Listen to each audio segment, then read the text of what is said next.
Good afternoon, everyone. How are we doing? How are we doing? You just hear my voice right now. We're just chatting it up. Chatting it up. Good to see you, Soup in the Attic. Thank you for being here. Copper, good to hear you. Good to see you. Not hear you. See you. Good to see you. And hear the farts. That's what I meant, I think. I think that's what I meant. Is that what you meant? Barfio? Yeah, that's what you meant. I want to change up the music, actually. Hold on. I need a little bit more. Let's get a little more upbeat kind of thing. Let's do this. Oh, shoot. I'm just wrapping up a couple more things off my checklist before I come on the scene here, folks. Happy Friday to you all.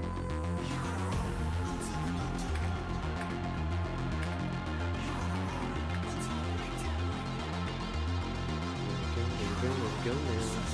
Stream Note Taker tool running. Okay. Uh-oh.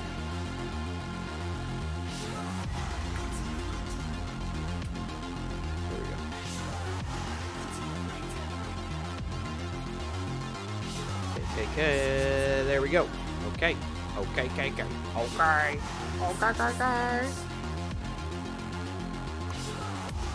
How we doing? Oh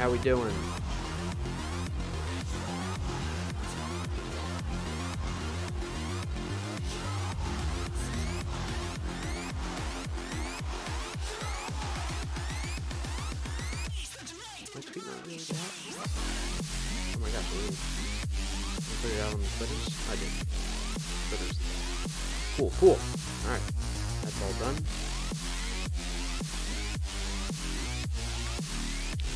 Done.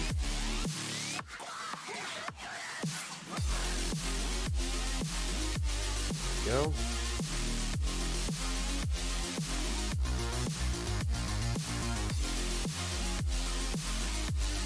Wicka Wild Wild West.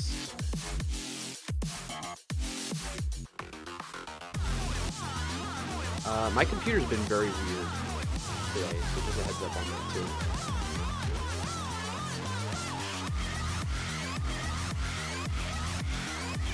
Interesting. Interessante. Alright, here we go.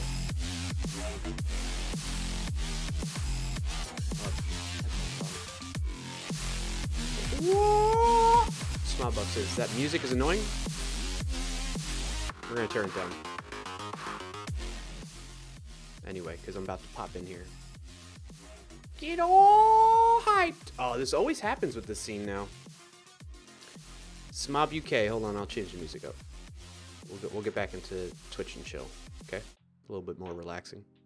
I just want to get. I like getting pumped up right before, you know. Why you do this to me, OBS? Why you do this to me? It's always this scene for some reason. There we go. Hi, everybody. How's everybody's week been?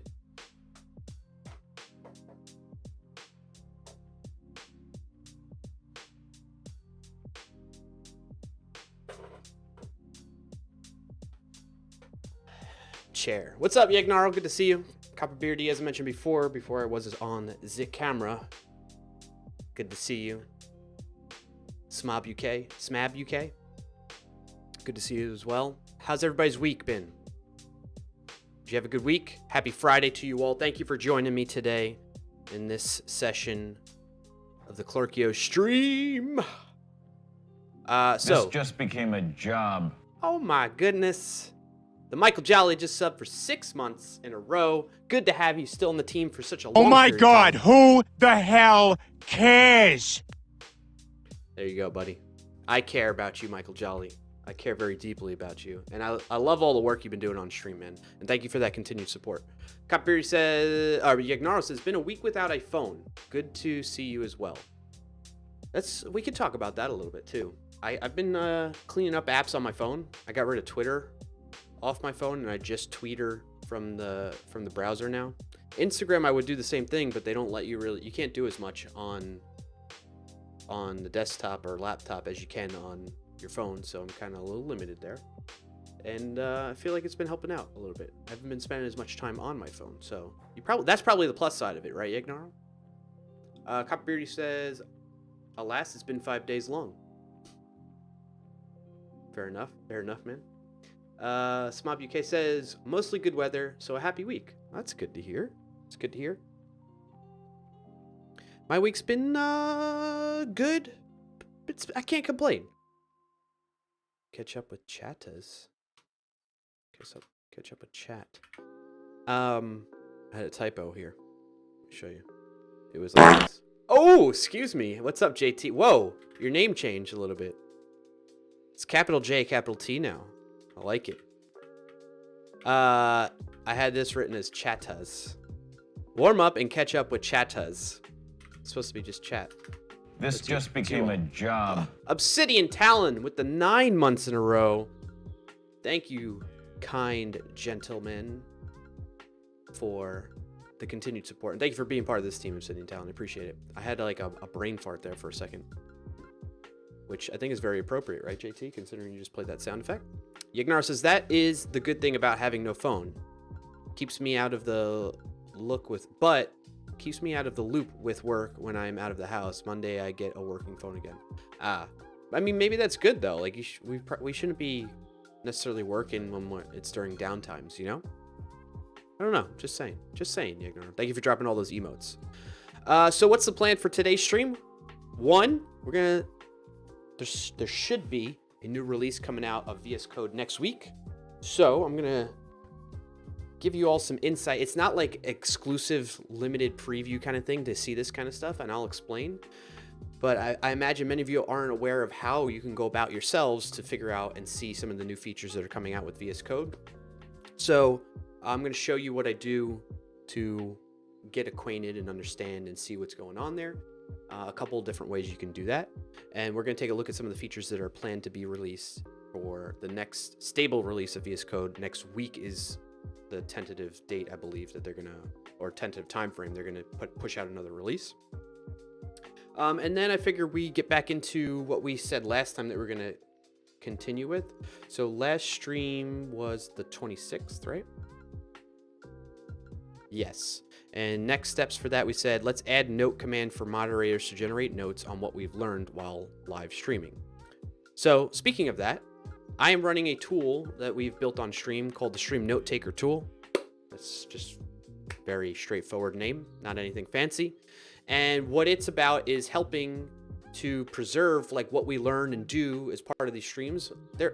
While we do have a bunch of shenanigans and goofiness and oddness and quirky, and I'm just a weirdo, I get it. There's some of that goes on, and there's some, off the topic kind of conversations we have with the stream.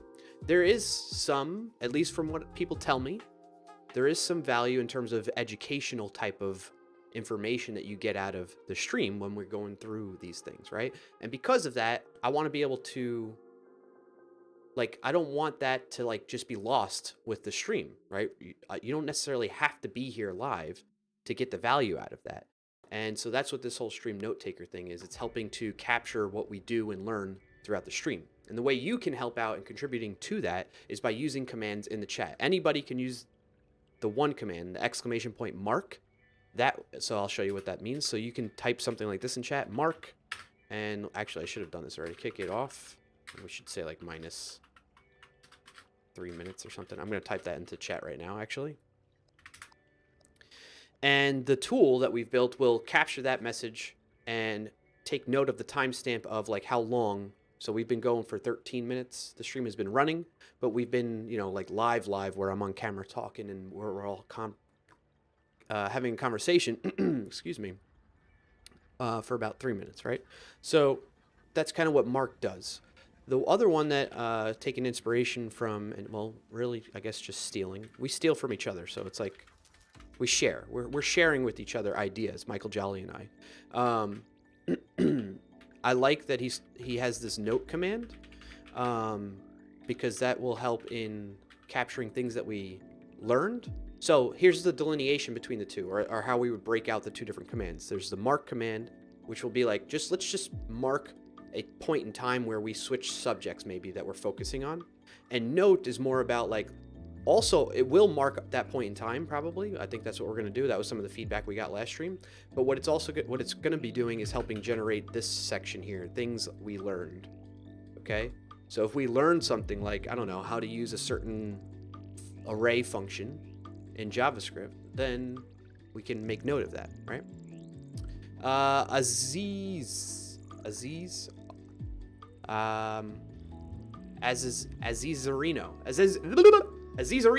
TV says VS.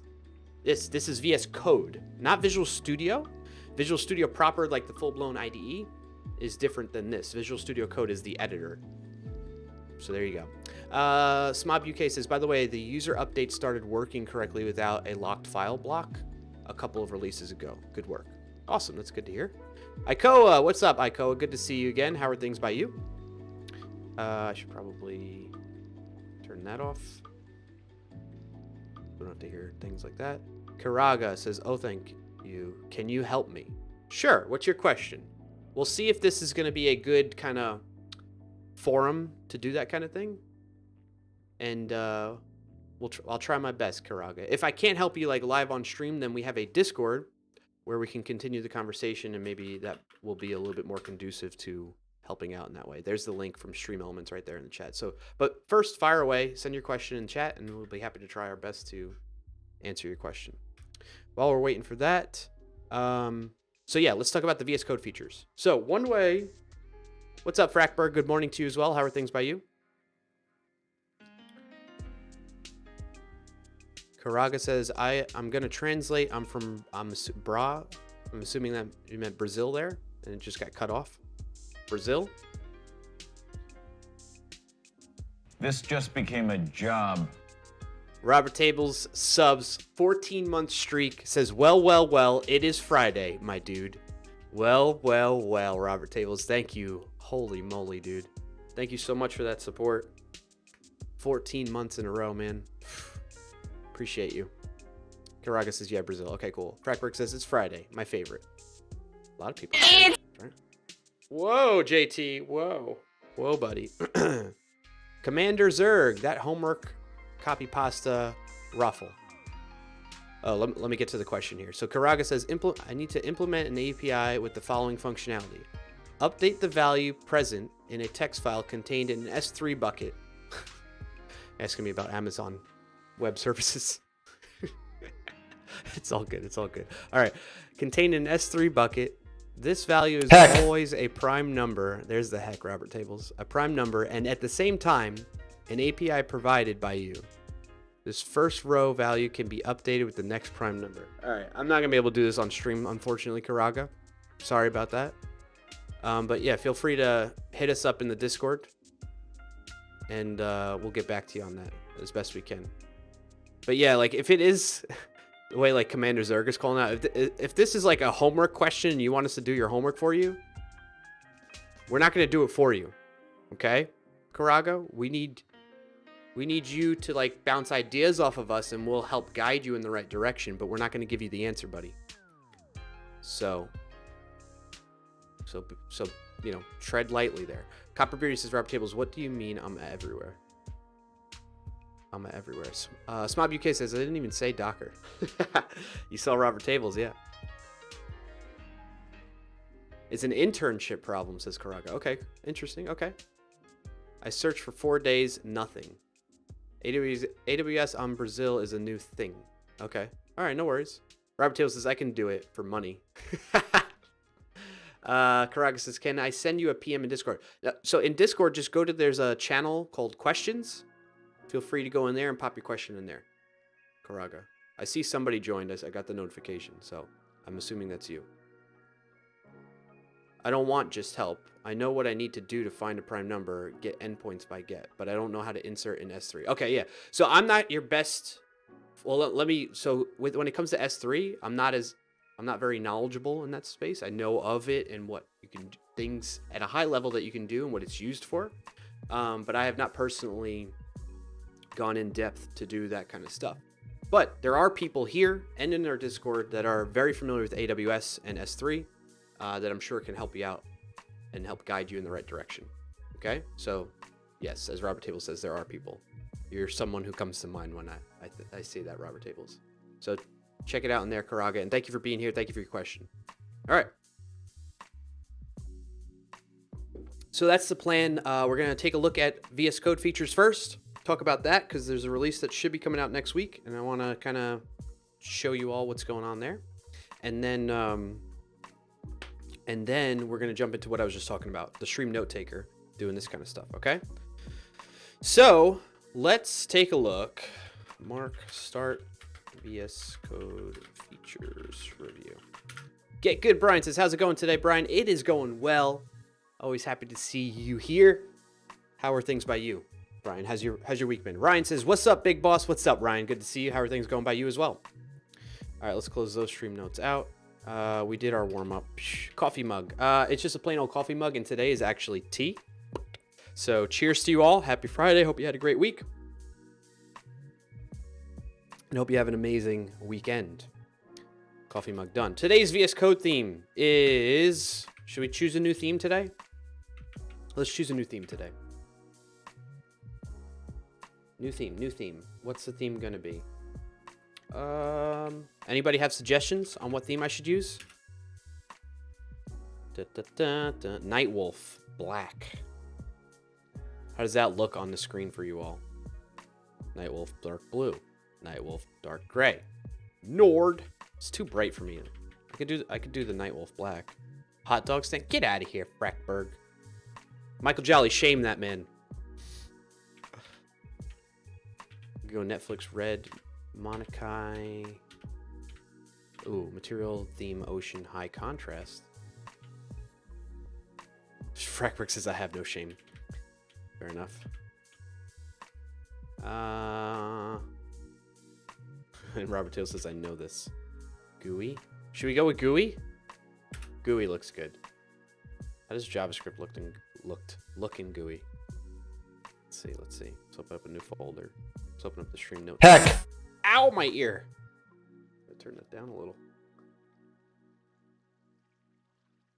That looks okay. Let's bump it up a couple notches. No, I don't like this. This stuff blending in together. Whoa! We are sorry for the inconvenience. You can reopen the window to continue where you left off. Okay. So this is what I was telling you all about. I've been having some crashes today. I don't know if it's VS Code or if it's my computer, honestly. Commander Zerk says, F. Frackberg's laughing at me. Thank you. JT says, I found a new one. Check out Noctis. Okay, let's check out Noctis. So I go over to the extensions view right here, which these icons, by the way, if you're on stable, I believe they're only on the insiders build. We'll talk about that in a second too. Noctis. A collection of light and dark. Is it this one? JT? This one? Oh, brown. You like the brown themes? All right, I'll give it a shot. I'm not a fan, honestly. Wait, which one is this? Did I click on the right one? I'll just click install here. Yeah, it's that one. Oh, this bright. Oh, there's a lot of different ones here. Okay, let's check them all out. Ooh, lilac is... That is so, like... warm feeling, I guess is the word I want to say. Like, very comfortable. Let's take a take a page out of InstaFluff's book. It's very comfy. This is a comfy theme right here. Let's make sure we go here so we can see. Oh, it's just too bright for my eyes. How do I click in? Okay. There's Noctis, just normal. I kind of like that a lot. Azurius. Should we go to that? We should go with, I mean, it's only fitting. Noctis, Azurius. I want to check them all out, but I think I'm going to go with that one. What's the difference between these two? One's a little bit more blue. This one's a little more green.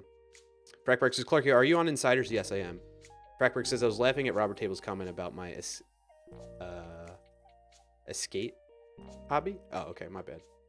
Thought you were laughing at me. JT says, yep, there are several variants. I'm partial to Obscuro, which is what I'm on right now. I do like Obscuro. I like Azurius because it's just fitting. Uva. Uva's cool. Viola or Viola? How would you pronounce that one? Karaga says, mate, it's possible to return a value from a function and use it in a body?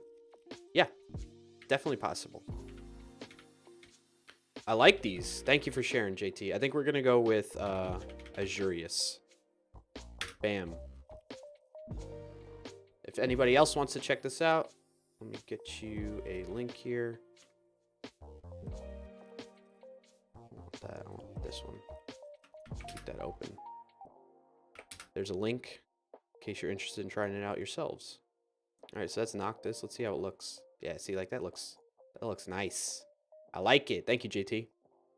Frackberg says, can't laugh at you. You're exactly the kind of cool dork I aspire to be. You can leave out the cool part. I know I'm a dork. Thank you, Frackberg. What else did I miss in chat? Robert Taylor says, Hacksword. Rip. Yeah. Oh, your shame. That's...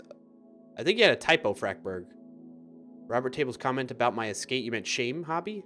Wait, what does escape? What does escape mean? Is that a word that I don't know? That's probably a word I don't know. I am a dork and I'm a knucklehead. I get it. JT says, I like them more contrasty. Yeah, that's a good word. I like that. That should be a word. That should be a real word. Make it a word, okay? Make it happen. World. Contrasty. Commander Zerg says, all these bluey style themes are all starting to look the same. That's true. That's true. They kind of blend together. I think the difference is the text coloring, right? For that. E-skate, electronic skateboard. I'm so confused right now, Frackberg. Karaga says, is some function of AWS SDK FS write file? So that's not necessarily AWS. FS is file system, which is a module built into Node.js. Karaga. But yes, that will let you write a file to disk, to the drive that your process is running on. In this case, probably AWS within that space, right? Rob says, Clarkio, and not getting references, name a more iconic duo. JT says, I said it, therefore it is. Exactly. What's up, Dubsman? Good to see you. Thank you for dropping the Bauer emote. Frackberg says, I am too. All right, cool. All right, I'm caught up on chat. All right, so let's take, so we got our theme. We went with Noctis, right? Let's go back to here. Noctis. Suggested by JT. JT, I hope you don't mind I call you JT. We'll worry about chair appearance and Bauer later. I don't really need to do this anymore because I just go straight into science and technology, and then we'll do a stretch break later. What are we going to do? VS Code, features, upcoming features, and then stream note taker tool, note command, and tests. All right, cool. So that's what we're going to do today. Code Monkey, hey, good to see you. Says, hey, Clarkio, how are you? I am well. Thank you for asking, Code Monkey. How are you, man? JT says all good. Okay, cool. G Dubsman, hey, yo. What's up, G Dubsman? All right, so here's the deal. Let's get into VS Code features. Now, one way you can learn about the new features and get early access to the new features of VS Code is by installing the Insider's Edition of Visual Studio Code. What do I mean by that? Well, if you go to code.visualstudio.com, I'll pop the link in chat here for you. You get to check it out and follow along with me, okay? If you go into the go into here on the front page, it's a little zoomed in right now. Normally you click on just download and it'll automatically pick up like what operating system you're running on. You can have Windows. You click the drop down if you want to get one in like specific Linux, Windows, Mac OS, right? It'll normally just tell you the one that's most fitting for your operating system, and you click on that. But that's the stable build. What's the stable build? That's the one that you'll get a release like every month. It's less likely to have things that get in your way and bugs and issues. That's not to say there aren't going to be any, but it's more stable. That's why it's named that way. It has the blue icon. So let me actually open up here that one so you can see the difference. So this is Visual Studio Code Stable. As you might have picked up on, I'm using insiders, but you can have both installed at the same time, side by side. They don't interfere with each other. So you can tell that this is stable because of the blue icon in the top left-hand corner. And then when you go to like open it from like your desktop or wherever the folder is on your system, it's going to be a blue icon. So let's close that one down. Now, the other one that I keep talking about, Insiders Edition, is the one I am using. And you get the latest release each day. So anytime they have a new build out for that they're actively developing on, you can pull down those bits, those updates, those new features that they're working on and planning to release in the next stable release, and start tinkering with them and get to try them out and test them out and provide your feedback before they go live. And so this is your way of getting that. So here's the link to that directly if you'd like to do that. And that gives you the green icon. So that's where it's a little bit different, like right here in the top left-hand corner. Over there. See it? There you go.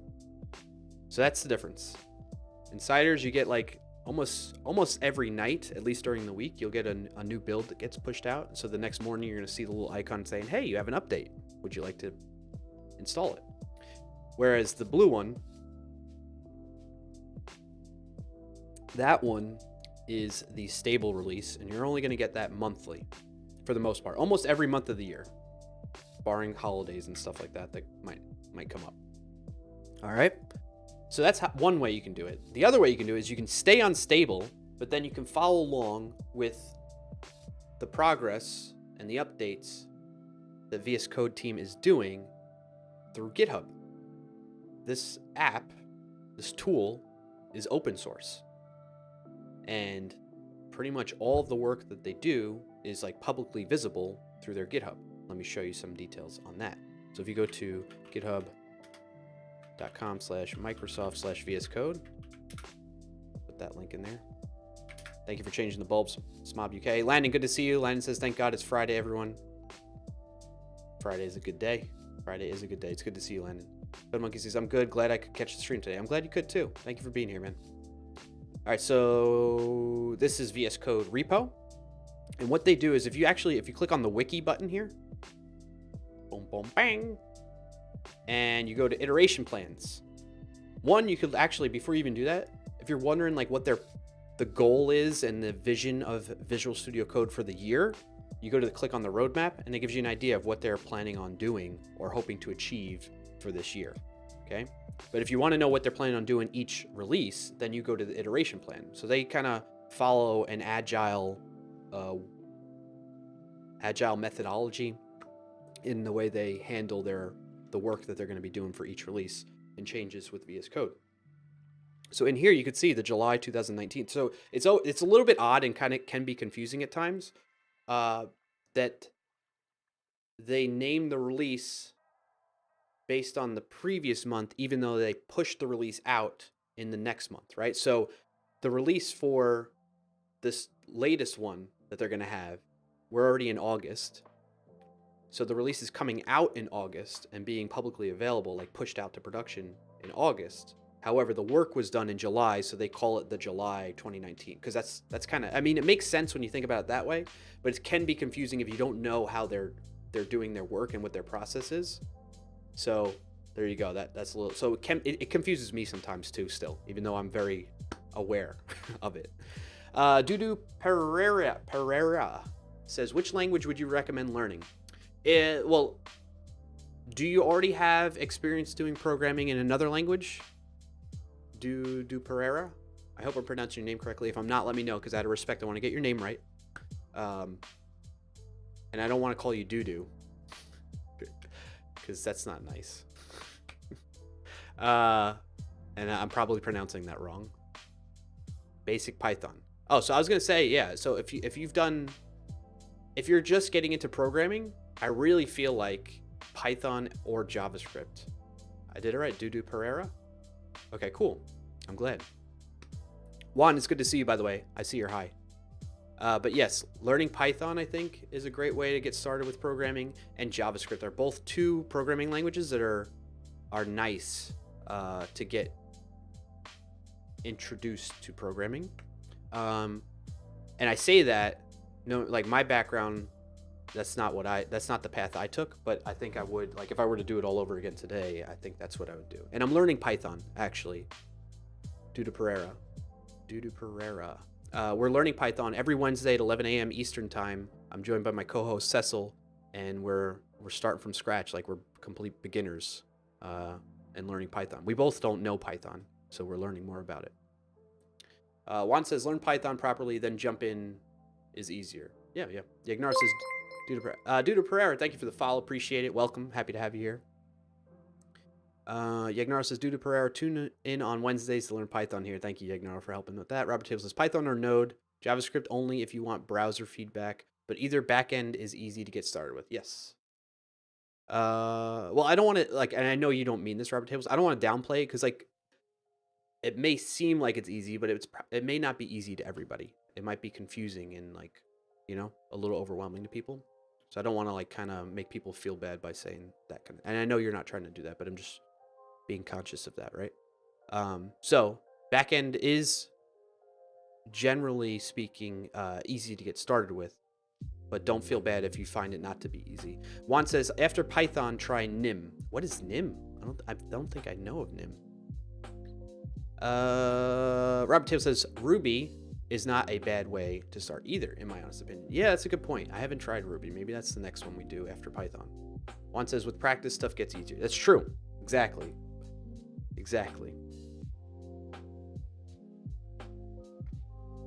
Nimlang link. Ooh, I almost spilt my tea. Let's open that up. Thank you, Juan, for sharing the link. Efficient, expressive, elegant. Nim is a statically typed compiled systems programming language. Okay. It combines successful concepts from mature languages like Python, Ada, and Modula. I haven't heard of these two. You all seen and heard of these before? I feel like somebody mentioned it on a past stream, the Ada one, but not Modula. Interesting. Efficient. Nim generates, and I'm not going to go through all those bullet points, but that's cool. Thank you, Juan, for sharing. Python syntax, C speed, runs front end. Wow. I learned something new today. Note. Nim.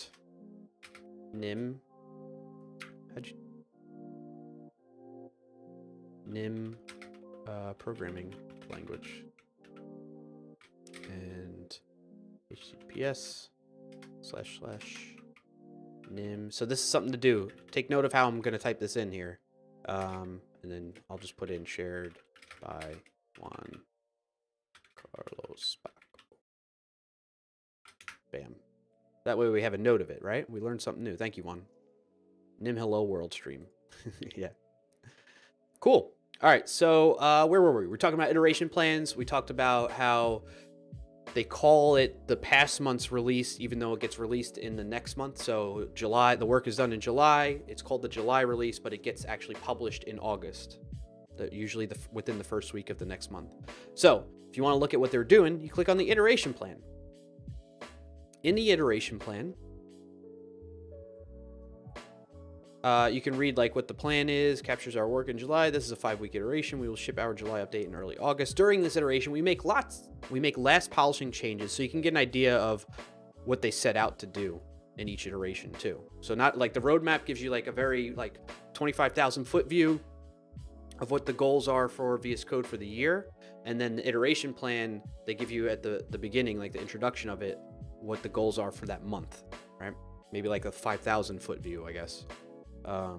Anyway, so we'll keep improving the mini map and add additional controls to the settings editor. The biggest chunk of our work, though, goes into engineering improvements for extensions such as multi-selection and custom views, improving, I don't know what these are, LSIF and DAB, and finalizing the custom data support in our HTML and CSS support. Okay, so you can see it's a lot of engineering type work for internal stuff and for people that are building extensions, so it's not as feature rich for the average user, I would say, right? For this release. Obviously, VS Code in general is very feature rich for the average user. Also, it's July. As usual, we start to see members of our team to take time off. So if you don't get responses from us as quickly as you're used to, imagine white ocean beaches or beautiful mountains. I like when they get a little cute with that stuff. And so you can see what the plan kind of is, right? So the end game done today. End game is like they have a certain process in place that they go through before they go ahead and say, hey, we're good, let's release a production. right? And we'll take a look at, like, they haven't published the or linked to, at least here, the end game issue that they open up to track it all. But I'll show you the June one in a second here. All right, so let's step through some of the features. So they break them out into sections. UI, here's a little table to tell you what's going on. UX, user experience. So iconography redesign. I guess that's actually going out. So what I was talking about before, that iconography redesign is these things. In the activity bar, let's see if I bump it up a couple notches. You might notice, and let me open up just regular code so you can see the difference here. All right, so we're in VS Code stable. Like, take a look. This is the debug icon right here. Let's do screencast mode. Okay. So when I click on this, you see that little red circle now, right above me, over here. There you go. So we're in the debug view. I'm toggling that on and off. You see the icon though that I'm clicking? It's a bug with a little like cancel sign over it, right? If we go back over to insiders, you can see it's actually just a bug with a little X over it, almost like a bug that has that marking on its back, right? One says fragile development. Haha, yeah. So you can see that's what the iconography redesign is all about and what it's changing to. If you're on insiders, you're getting access to see this. I like the new icons. This is an extension that I have. Yeah, the rest are all extensions below that, but these top 1, 2, 3, 4 are the standard, 5 with the extensions view are the standard icons that you're going to see in the activity bar, along with some other icons like that are new, like in here. Some of the icons in here, like add a new file, open a new folder, or create a new folder, refresh the Explorer, collapse everything. Those are all new icons compared to what we see in here. So if I open up like this project, you can see the icons are much different, right? Those are the built-in standard icons right there. Cool. So that's what's going on in this part. Update main extension icons to match new icon style. And then you can, like, they have individual, oops, I clicked on the wrong thing. Miguel, I know Miguel. Miguel does a lot of, focuses a lot on the UI, user interface, and the user experience, the visual stuff. He's does a great job with all the design stuff. But in any case, you can see, I guess, there you go. You can see who's working on that, who's been assigned to it, and the issue that's tracking the progress of that work, right? Update extension icons to match new icons. This is track the work, blah, blah, blah, right? So you can drill down even further into each feature that you might be interested in when it comes to the next release. Workbench. So the workbench is essentially, right, and this is just my understanding of it, like this entire, when you have a, not even when you have a folder open, the entire view outside of the top title bar, the activity bar, and the bottom status bar, my understanding is all of this in here, where you see the files, the tabs, the Explorer, that is the workbench, okay? I believe, but I might be wrong. So implement workbench layout using grid widget. Not sure what that's about. Investigate it. To rewrite workbench layout using grid widget. Given the introduction to grid widget, let's check this issue out a little bit further. Learn more. Let's learn more. What's up, Martez? Martez says that's really big zoomed workbench. LOL. Yeah. I do it for all your eyeballs. It's not necessarily the, like, this is probably as big as I would go to work comfortably, but when I'm trying to show you all something, I'm gonna, especially for people that are on mobile, it might be hard for them to see. So that's why I do a lot of zooming. Anyway, this is probably where I would normally keep it. Or, well, if I'm not streaming, this is the level I probably keep it at. This is a little too small. This is just right. Little Red Riding Hood in the porridge, right? Is it Little Red Riding? No, not Little Red Riding Hood. Yeah. This porridge is too cold. This porridge is too hot. Is that the correct one? Little Red Riding Hood? Or is it another nursery thing, story? Anyway. 3 bears. Goldilocks and the 3 bears. Yes, that's it. Thank you, JT and Smabucks. And Lannon, thank you for that. Goldilocks and the 3 bears. Little Red Riding Hood. I should know these things. I have a toddler. What's wrong with me? What were we even doing? I forget. Oh, we were looking at this. JT says, "Oh, I knew there was someone else involved in that story." Yeah, JT was like, "There was just 3 bears." Laugh it up, fuzzball. Laugh it up, fuzzball. All right, investigate the rewrite the workbench. Given an introduction of the grid widget, we should explore using it as a driver for the workbench layout, at least for the parts that are connected via sashes. Oh, workbench. Okay, this explains what the workbench is. Sidebar, panel, and editor. What does that mean? Sidebar is this thing, like the Explorer view, the source controlled view. This is the sidebar. This area where your tabs are open and any file might be open, or maybe you don't have anything open. Like here, I don't have anything open. I just have the welcome view open, or maybe I open up the release notes in here. Right? This is the editor view area. Anytime you have tabs, this is the sidebar, and the panel, if you do Control J or Command J, that's the thing that opens up the terminal or the debug console at the bottom, or you might have it moved over to the right-hand side like this. Right? I was trying to do it that way, and I don't like it. It gets in the way and gets clunky. So we're keeping the terminal and stuff down here. So this is the panel, this is the sidebar, and this is the editor area. Rip Squid, what's up? Thank you for changing the bulb to purple. Thank you for being here. JT says, wow, sounds are loudy today. Are they? Turn it down a bit. Hold on.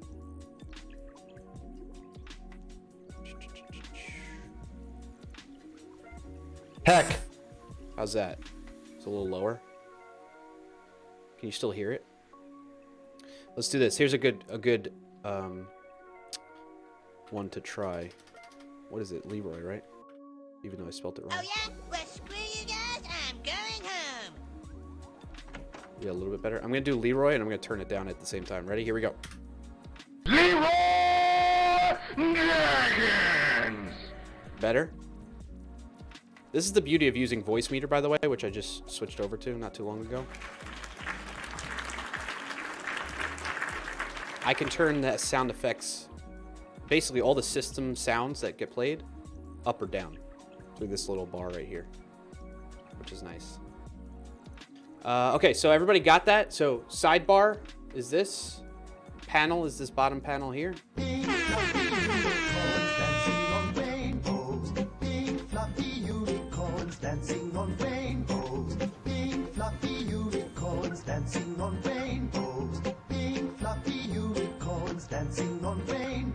Thank you for that, Landon. What's up, Copperbeardy? Copperbeardy, thank you for the 10 bits. Appreciate it. And there goes chat again. Chat inside of OBS just gets all wonky sometimes. I've got balls of steel. There you go, Rip Squid. With 2 Ds. All right. So we got that down. We have an understanding of that. So this is talking about the grid widget. What does the grid widget mean? Let me show you what that's about. This was something that was released, I think, last year, actually, where you can start clicking and dragging things and create a grid, basically. See, like I have stuff. It's a little hard to tell sometimes where things are, but I have 3 files open, right? So we have one on the left, index.js, one in the top right, one in the bottom right, and you can just do all kinds of stuff. That's the grid widget that's being discussed there. So you can click and drag to do it that way. You can do this little split here, this little icon towards the top. Let's bump it up a couple notches right here. If you actually press the Alt key, at least on Windows, it might be the Option key, Alt key on Mac. You see how it goes horizontal? So I can do that. Let's bring it back up. Oh, it opened up the same file there. Or you can do the vertical, right?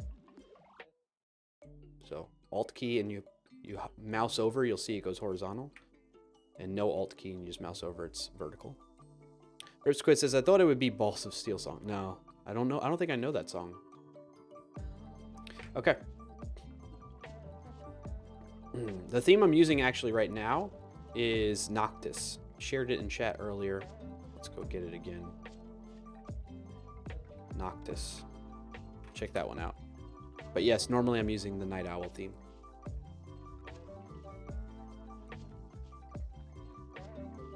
Okay. Oops. I want to go here. Grid widget prerequisites allowed on. The grid widget before this can happen. Split view now supports. So how does this happen? So can I drag?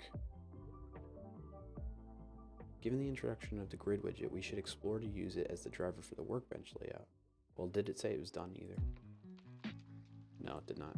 It shows us work in progress. That's what that little icon mark means. Provide built-in full stack live. Thank you for the follow. Welcome. Happy to have you here.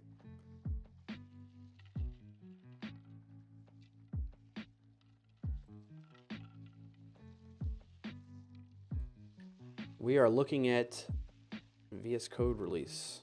But the upcoming VS Code release changes. Terminal. Add commands to focus to previous / next row in screen reader mode. That's good. That's accessibility stuff. That's cool. Editor. Support multi-line decorations in the minimap. Ah, okay. So yeah, they were talking about a lot of minimap stuff. How many of you like to use minimap? Let me show you what I mean by that. Minimap. You might not know that that's the technical term for it. Minimap is this little thing, like by the scroll bar, when you have a long file, or not even a long file, but you just have a file that you can at least scroll within. Gould Pravan, good to see you. Says, hi, what's up, bro? How you doing? How you all doing? Thank you for asking, Pravan. It's good to see you. I'm doing well. How are you? Lennon says, I occasionally use the minimap. Smob UK says, depends on the project. Oh, interesting. I would love to tell me more about that, Smob UK. Pravan says, good. That's good to hear. So, like, what are some of the scenarios that you would use it, where you would use it, Smob, and other areas or scenarios you wouldn't use it? Pravan says, have been reading a bit about Mixer, the site Microsoft uses. Nice. Hey, what's up, Mal? It's good to see you, dude. Pravan says, a ninja went to. What do you think? All right. I guess we can talk about that. There's been some discussion about it. I'm going to go into a new scene for you all. Ready? 3, 2, 1. Hello, ladies and gentlemen, and welcome to my TED Talk. We had a question in chat. We had a question from the audience down here. Thank you all so much for being here and joining me on this stage, listening to my speech. We had a question from the audience. Pravan said, hey, Ninja went to this site called Mixer. What are your thoughts about Mixer? Well, hold my beer.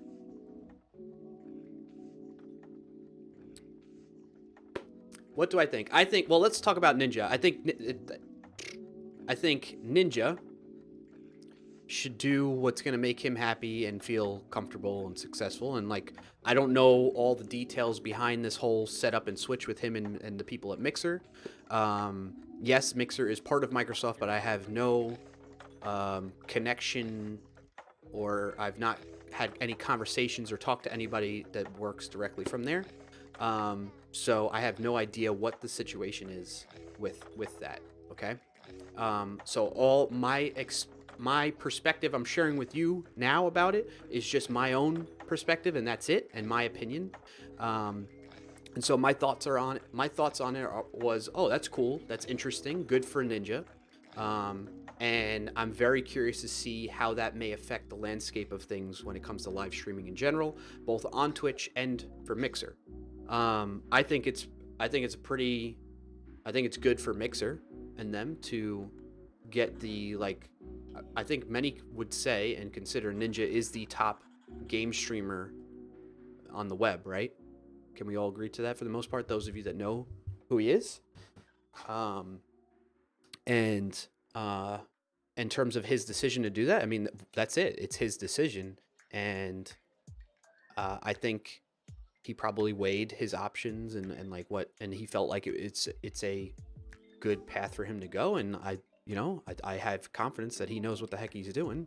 And if it doesn't work out for him, then it doesn't. I mean, he'll figure something out. But because he's got such a huge brand, and I'm just happy for him. Whatever makes him and his family happy, right? So that's my thoughts on that. My thoughts on Mixer. I've gotten questions from people online about, like, streaming on Mixer versus streaming on Twitch, and they're like, I actually had somebody recently, in response to a blog post that a blog series we've been doing, talking about where I've been working with a writer that posts this on this blog, where we were talking about, I just share my experience on Twitch and like try to encourage developers to check it out as another tool to learn from, right? I think you all, those of you that have been around here, understand that and agree with it, and that's partly why some of you are streaming too, and partly why you're probably watching some of these streams. So anyway, I've been working with a writer to do that, and in response to one of the articles that came out about it, somebody said, well, why not Mixer? And so my thoughts on Mixer as a streamer now, here's my thoughts on it. I think Mixer, I would love to see Mixer have more programming content, because like, I love Twitch, but like the core of all of it, I don't care if it's Mixer, I don't care if it's Twitch, YouTube, Facebook Live, YouTube gaming, live streaming is what I believe in, or I at least believe is the next phase of entertainment and content that the masses are going to be going to instead of cable television, right? I think many of you have been here and heard me talk about that before, so I won't like go into the great details of that, but I have some thoughts about that and why I feel that that's the trend I'm seeing, and I feel like that's where things are going. So I believe in that. I don't know what platform is going to be the one that wins out. Right now, Twitch is the leading streaming platform when it comes to, at least with the focus of gaming, right? But I feel that it is the best one right now as it stands in terms of providing visibility, discoverability, and categorizing other types of streams online, right? So they very much are focused on gaming, but they are also open to, and have at least shown some consideration, maybe not the greatest amount of consideration, there's definitely room for improvement. They've shown some consideration of helping out other types of content streamers on the platform. Okay? And I think in order for people to, any other like Mixer or YouTube or the ones that are kind of like I would consider not as up to popularity wise as Twitch is, they have an opportunity to gain traction by not just focusing on gaming, but focusing on all types of content and helping create a platform that will build up the visibility and help both the streamers and the people that are looking to watch the stuff that the streamers are doing find each other and connect. Like, if you can build a platform that does that really well, then I think that's going to be a successful platform. That's my thoughts on that. So if Mixer or any other ones that are not like Twitch don't show more consideration into that thing, then they may not. This is really interesting timing. Seam Griffing, thank you for the raid. Let's go over to full cam so we can see the raid lights.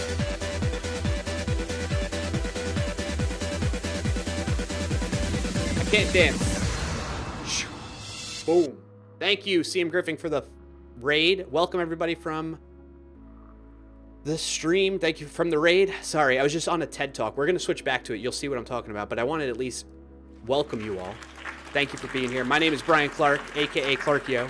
We do a lot of JavaScript development on here. We also have a Python series every Wednesday at 11 a.m. Eastern Time. If either of those things interest you, maybe you might want to click the follow button and keep in touch and stay connected that way. If not, no big deal. Thank you for joining me. And us, rather, joining us. CM Griffing, how was your stream, man? How are things going? I feel bad about this. I try my best to jump around to all the different dev streamers here on the platform. And it's been a while since I've joined your stream, but I do know you're working on that like streamer tool, right? The overlay stuff, which is very interesting to me. I need to check it out. How are things going with that project, by the way? Let me catch up on chat too a little bit here. Copper Beauty says interactive TV. Oh, I'll catch up on the chat about Mixer stuff. You got to shimmy, right? When that song comes on. You got Sponge. Thank you for the follow. What else we got here? Spedkey, thank you for the follow. Kane310, thank you for the follow. Nathan9117, thank you for the follow as well. Check out that clip that's shared by the Stream Elements bot there. It'll help you get a little bit more. You get the usual spiel that I would give when it comes to you being supportive and showing support by following. CM Griffin says stream was good, knocked out a bug. Oh, awesome. That's good to hear. And thank you, Robert Tables, for doing the shout out for CM Griffin. All right, so let's get back into what we're talking about. CM Griffin, we were talking about Mixer and Twitch and some other stuff. And generally, when I get on my little rants about that stuff, I go into this scene. Bam. Welcome to my TED Talk. To catch up on chat. So what I was saying, to summarize, is I think there's room for improvement for all platforms, but the ones that are kind of considered behind Twitch, I think there's a big opportunity for them to be more welcoming and helpful to alternative types of content streamers that will help gain traction in the long run, right? They're not going to see an immediate like, oh, we're going to jump and start passing up Twitch with viewership. But in the long run, as this generation and next generation start growing out more, they'll see success there. That's what I believe. That's the trend. Maybe they all know, maybe they all see and know something that I'm not seeing and I'm not aware of. But I feel like, one, I know I'm not alone. There's other people that agree and have felt the same way about like what they think is going on with the trend of entertainment and content in general for the world, right? So that's my 2 cents on it. I think Mixer has an opportunity that they can use there. Now, they're still focused. Their main focus, their primary focus is gaming, and I think it's a huge win for them to have Ninja come over and stream exclusively on their platform. What comes of that and whether it's going to be a successful situation, I don't know. I honestly, I have no knowledge or enough background and experience to know and be able to predict that. I don't know that many people can, right? So thank you for the question, Pravon. Hopefully all that helps explain things a bit. Robert says, rip squid, well, try it, good luck. I just want to ask, is the domain squid.something a hard to get domain? Yeah, I think you just got to go search. You got one. All right, cool. There you go. Robert Tabus says, thank you for coming to our TED Talk about entrepreneurship and doing what you think is best. Yeah, Spedkey, JavaScript and Python, trying to decide which to learn first, count me in. Nice. So Fridays, I generally focus on JavaScript. Let me switch back over here. Fridays, Spedkey, is when we mostly focus on JavaScript related projects. And then Wednesdays is our Python series. So hopefully you can join us for that. If not, no big deal. Totally understand. Have a good rest of your day. You got Sponge. Sup, Clarkio. How's your day going? It's going well. Thank you for asking. How's yours? And what else did I miss in chat? Juan says YouTube sucks for monetization and live. Yes. So there is that aspect of it, right? If you're going into streaming to support you financially, there's certain platforms are going to be way better than others based on the current state of things, right? You want to go where the eyeballs are.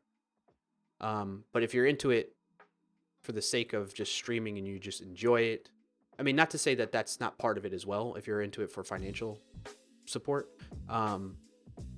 then you might go other places, right? Copper was talking about interactive TV. Yes, exactly. That's a lot of the reasoning why I think that's the trend and where things are going with it. Ravon says Xbox also has a lot of good connections with different consoles. Like you like Xbox, okay? Mixer also has a lot of. Oh, I got you. You said Xbox, you meant Mixer. Mixer has a lot of good connections with different consoles like Xbox. Yes, that's true.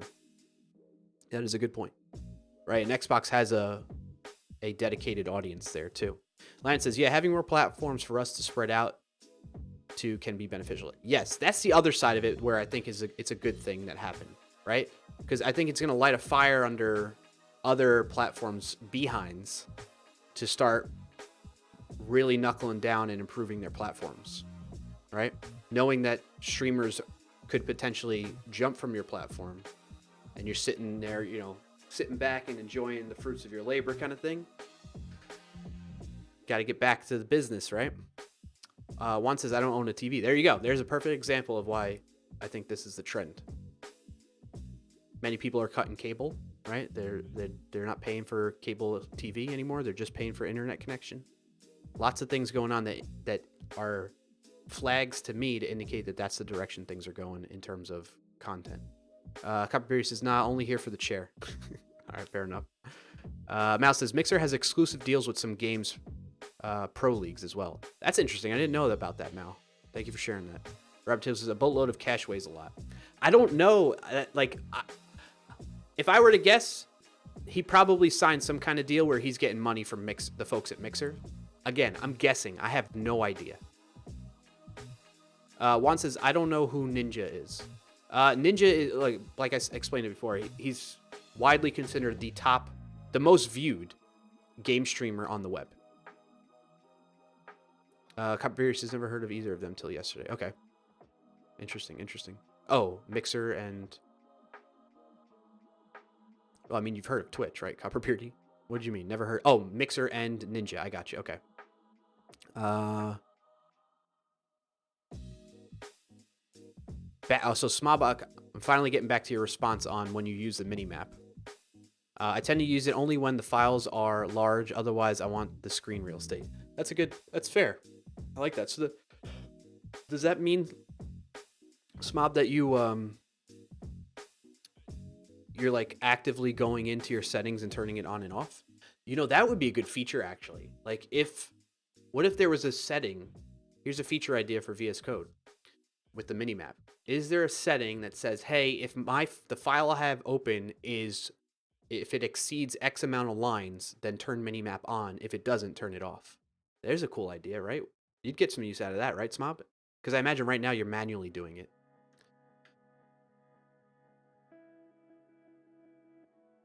And I think I caught up on chat, at least for the time being. Let me go all the way down to the bottom now. JT says, Clarkio TED Talk, sponsored by Chevy. Thanks, JT. Thank you.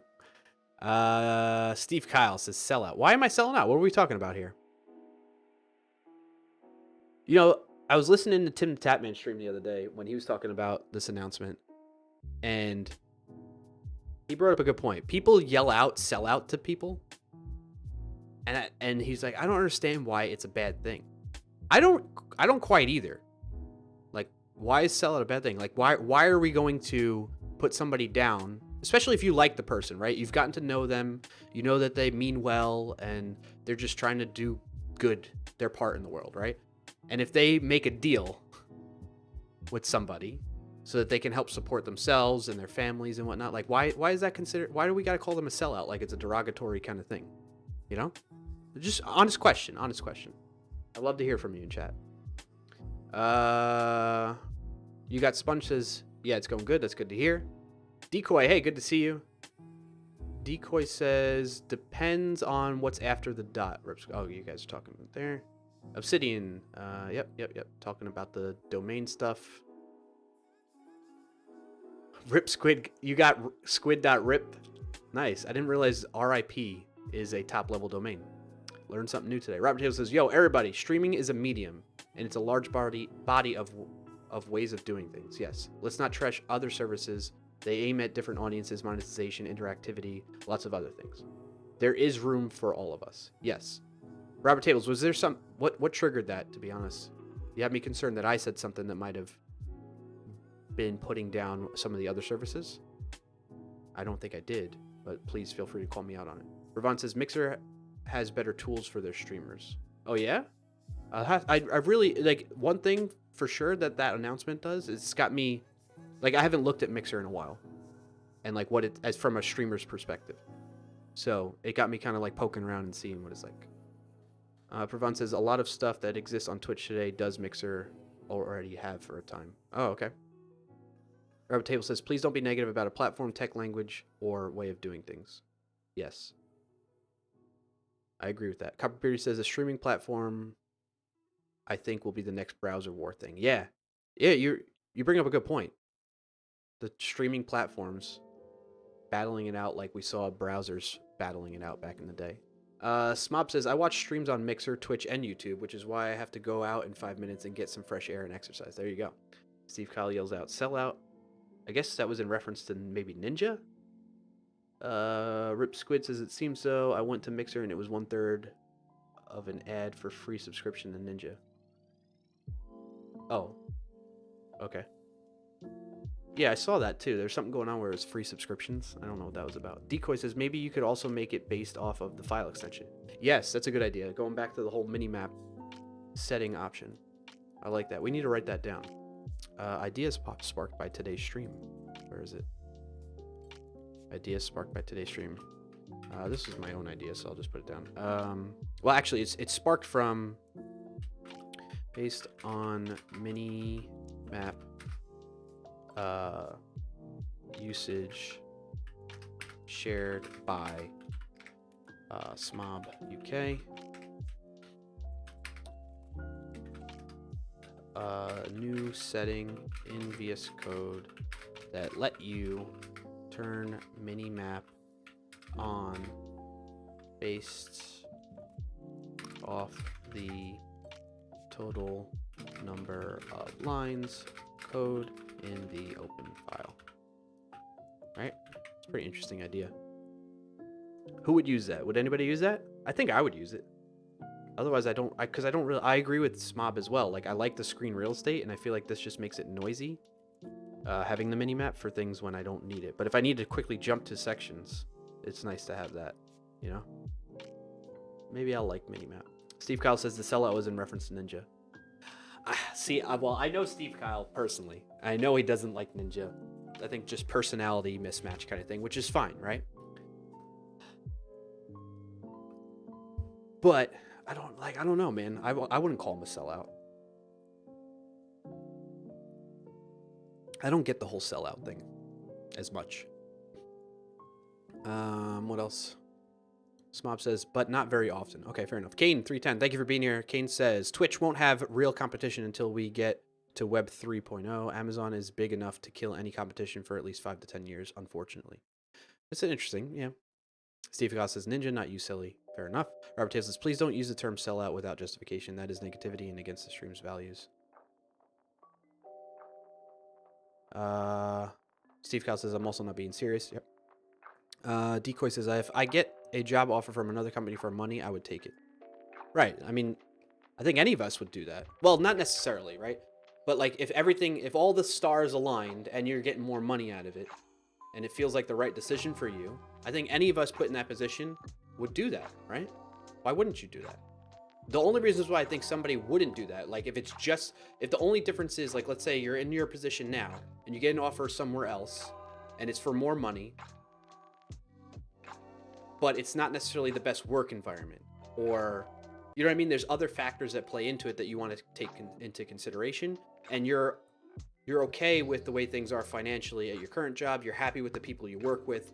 Everything is just good. Like, you're feeling good about stuff. And really the only benefit going there is more money. You're going to lose out on these other things that you value, right? It's all about your values, what you value in your life and in your career as part of that. So I don't want to generalize and say anybody would take that job, but like, that's what I'm saying. Like, we don't know. Like, Ninja probably him and his wife, and maybe he probably consulted the rest of his family too about it, I imagine.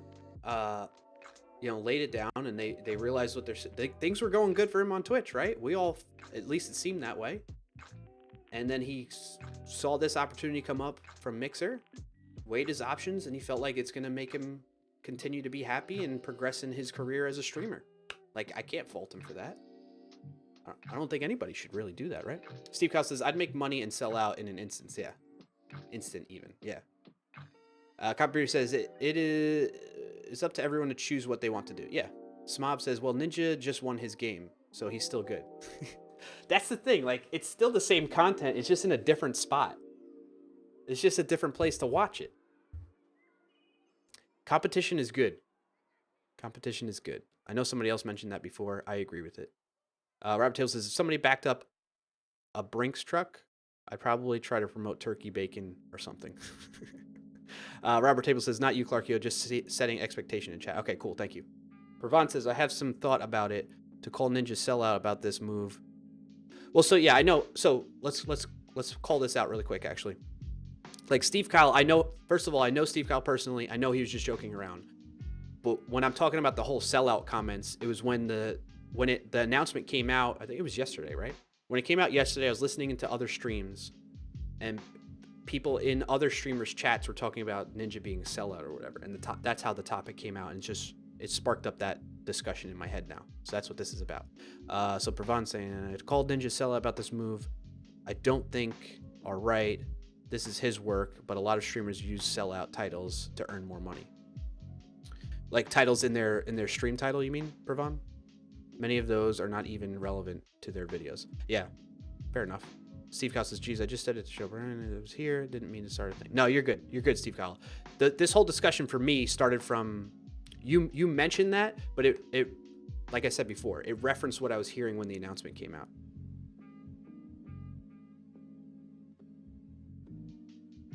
Squid says, wow, you're a special streamer looking for some old chats too. Yeah, I go through. So here's the thing. If you are new to my stream, I take it very seriously that you're kind enough to be here, watch the stream. Maybe you're lurking. So I appreciate you right there, right then and there. And then if you're on top of that, going to take time out of your day to send a message to me, I'm going to do my best to make sure I catch everybody's message and respond to them. Okay? That's my deal here. So if I don't, though, it's by mistake. It's not intentional. And so just send the message again if you really want me to get to it and address it, right? Smob says, gotta go now, bye. All right, Smob, have a good rest of your day and good weekend. Len says, and then we could take this conversation into breaking up big tech. That Twitch does tend to have a monopoly on live streams, similar to how Google for search, YouTube for videos, etc. Yeah, that's a good point too. We could go all day talking about this line. Steve Kyle says, selling out purely means that you build a platform saying, I hate product X or the way the industry handles Y, then getting money from product X or a company that does Y as an endorsement. Yes, that's a good way to describe it. Yeah. So if somebody's always adamantly against something and then all of a sudden they change their opinion because they get an offer or like some financial gain from that thing that they were bashing all the time. That's a good point. I forgot about that aspect of selling out. Steve Costa, sell out against your morals, beliefs for money. It's used too loosely, like literally. Yeah, that's true. I think people are missing the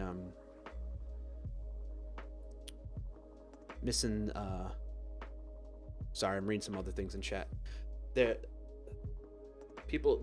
real, and in fact, that's just evident right there myself. You hear people misuse the word sell out so much enough, you lose the origin, what it really means. I totally forgot about that. So thank you for clarifying, Steve Kyle. Lance says, watch the language, please, Rip Squid. What do you say? Oh, okay. Thank you for catching that, mods. Robert Taylor says, Halo. This is about Halo. This is my conspiracy theory. I think you're onto something, Robert Taylor. So yeah, Ninja was big into Halo. I think that's how he started out, right? Streaming was Halo, if I recall correctly. And I'm so excited. Well, now we're gonna go into this topic. I feel like I should change the category to just chatting. I am a huge Halo fan, but specifically like Halo 1 through 3 were my jam. After that, I was like, it kind of went downhill. But I am kind of excited about them bringing Halo back again. And I think you're onto something. And I've heard other people throw out this theory as well, like that it's in anticipation of like Halo and other announcements that might be happening. I think what's the next big conference for gaming wise? Whatever the next big gaming conference is, I think it's like next year, early next year. So yeah. And so knowing that Ninja, like that's like his roots. And you know what? Actually, I just made the connection too, because like I saw some of the video that he posted after he made the announcement. He made the announcement in his little commercial thing, which I thought was really funny because it was all him and different characters. I have an appreciation for that kind of stuff. But after that video, he did like a selfie video, and he talked about how he's really excited to get back to his roots with streaming. And so like there's the extra connection right there too. Like that maybe that's his subtle way of hinting what's to be. Right? So even more so, you're on to something there, Robert Tables. Pravon says YouTube and Twitch, especially YouTube. Yagnar says, I feel appreciated. I'm glad you do, Yagnaro. Seriously, that's what, like, I really do appreciate you all being here and chatting with me. Obsidian says, it's going to be interesting to see who ends up needing who. Will Ninja need Twitch more than Twitch needs Ninja? Yeah. I mean, I'm with you. I think it's going to be interesting to see how this shakes things up. And I think it's all going to be positive, honestly, for everybody. JT says, I played the crap out of Halo CE on PC. Yeah, man. It's such a good series. Such a good series. Oh my God, who? Robert Taylor says, at the end of the day, who cares? Yeah. I know, it's all gaming. Like, it's not really... It's not something that... It's not a topic that, like, really matters when you think, you know, big picture, right? All right, so the last little bit about this, and then we'll jump back into what we were doing. Landon says, Twitch likely will do just fine without Ninja. Gamescom is in less than a month.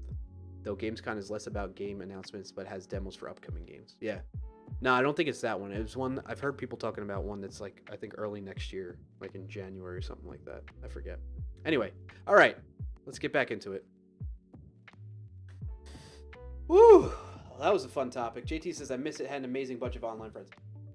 Dude, you're absolutely right, JT. Like, that to me was probably the biggest value and what grew my interest and appreciation for video games is the community aspect of it and the building team. Like, I've met people randomly. Anyway, that we could talk about that more, but let's get back into the code stuff. Where were we anyway? We're talking about minimap. Smob UK was talking about using the minimap in the different scenarios that they use it. So anyway, they're changing the minimap around quite a bit in that, well, you can see here, it's like blocks of code instead of the actual text in the minimap. It's probably hard to see a bit there, but you can see it's just like little, almost like a graph, right? From left to right. And so what's changing with that is, well, that's been added so that it's not so much text. And because really the minimap is about you just getting a general sense of the location in the file that you're in and what's visible based on the highlighted opacity area, right? The little square rectangular thing. So there's a setting, you search minimap and minimap render characters. So basically it renders the actual characters on a line as opposed to color blocks, right? So if we do render characters, you can see now it's smaller, which is helpful. But if I make it, oh, even if I make it bigger, it doesn't zoom that part. Interesting. So it's the actual text of the code instead of the blocks, right? So that's something that's changing in this upcoming release too. Turn that off. All right. I think that's about it, right? Support multi-line decorations in the minimap. Explore improving presentation of search results in minimap. Oh yeah, let's check that out too. So if we search for, I don't know, require. It's kind of hard to tell in this theme. It might be the theme. Let's oh wait, there we go. So this is what it looks like without searching.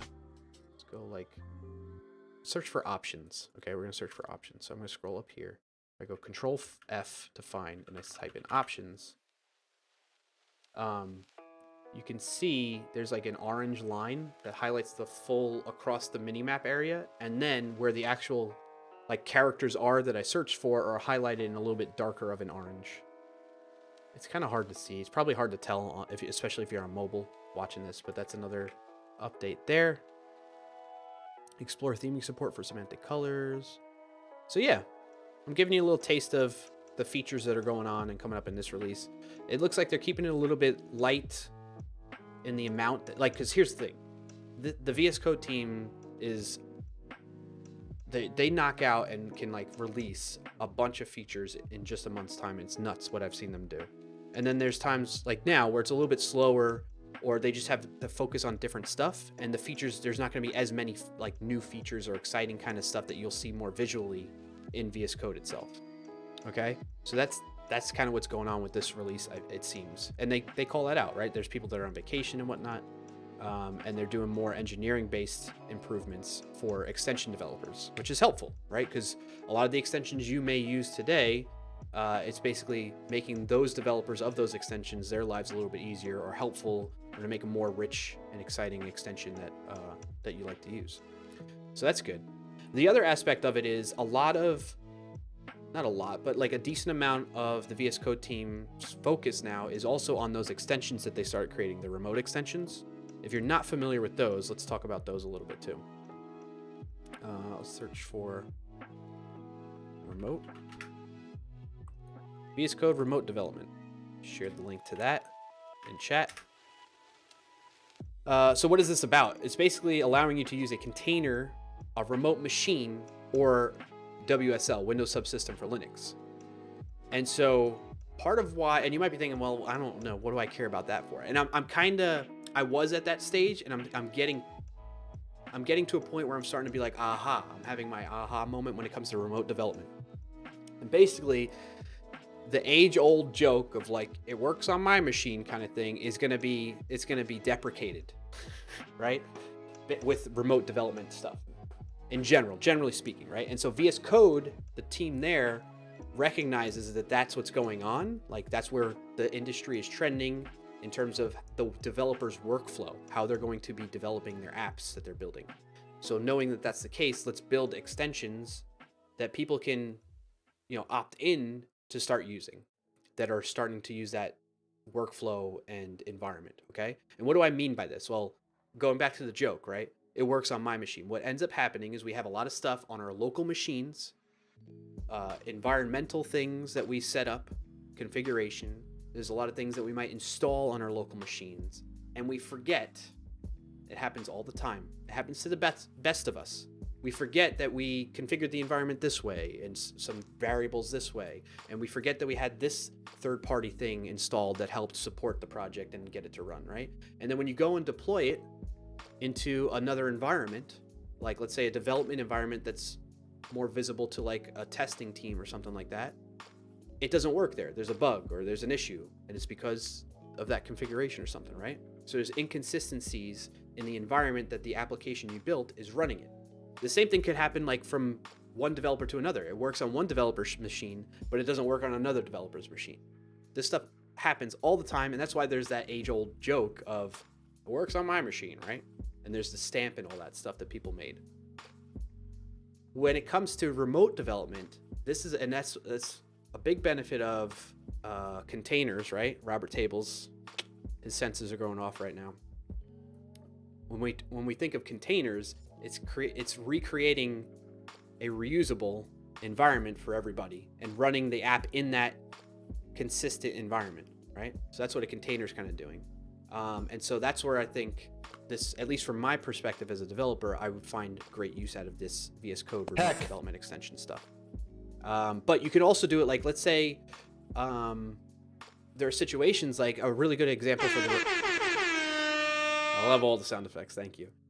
A good example of the remote machine one, right? So maybe some of you dabble with IoT stuff. Maybe you're using like a Raspberry Pi or a .NET Arduino thing, Arduino, whatever it may be. You can remotely connect to the file system within that with Visual Studio Code and edit it there. It doesn't have to be on your machine necessarily. You know what I mean? That way, because a lot of times with those IoT devices, you don't have a monitor to work with them, whatever, what have you. And you don't necessarily want to be, or you're not comfortable maybe, using a terminal or command line based editor to modify those files on that device itself. You can use VS Code Remote using the remote machine extension to do that kind of stuff, right? Yeah. Mal, what was the oof for? What happened with the oof? Did your ears get blown out or something? Let me know, Mal. The air horns. Oh, all right, sorry. We can turn the sound effects down more. Hold on.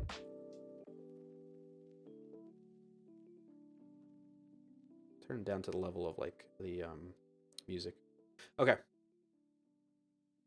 So that's what I mean by remote development, and that's what these extensions are. There's 3 of them. There's one for remote development if you're working within Windows Subsystem for Linux environment. There's one for when you're working on a remote machine, you need to connect in remotely that way, or if you're using containers. And so a lot of development is going into this actively because it's still in a preview state, I believe. And so they're working on improving that, and that's part of like their development cycle as well, which is, I think that gets called out separately. It's not in the iteration plan usually in here. Unless, do they call it out somewhere or link to it and reference it? Maybe. Remote. Improvements in remote extensions. Yeah, C plan here. So it looks a little bit differently. Remote iteration plan. Oh, there we go. So you follow along with what's going on there. So there's the core, SSH, containers, and WSL. That's what we mean by remote machine, SSH. If you can SSH into it, you can use VS Code remotely with it. Steve Kyle says ears. He got the mixer just to look cool when he brings it up on stream. Thanks, Steve Kyle. Mouse says the shock factor keeping me on my toes. Yeah, sorry about that. No, it's good feedback, man, because there's probably some people that aren't. They're like, they hear that and they're like, that's it, I'm out, you know? I want to get it. I want it to be better. I want to improve the production of the stream, so I appreciate that feedback, Mal. Rip Squid says works in my brain. Yeah. Is that going to be the new one? Instead of works, Rip Squid says works in my browser. Corbob says works in my container. You think that will become a thing, Corbob? And thank you for being here, by the way. I think I saw you send a message earlier and I missed it. Sorry. I missed the actual text that you said. Steve Kyle says PTSD from works on my machine is triggering. Sorry, dude. Landon says, yeah, the remote dev extension is so useful. That's good. Caprice says, Eureka.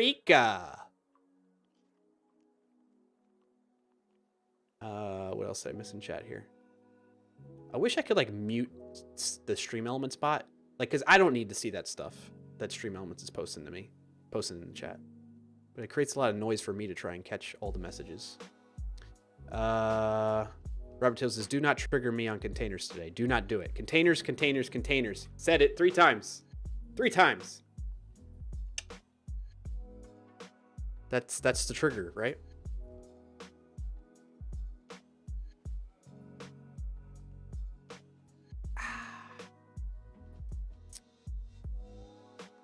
Steve Kyle says, yet no whale spawned in your office.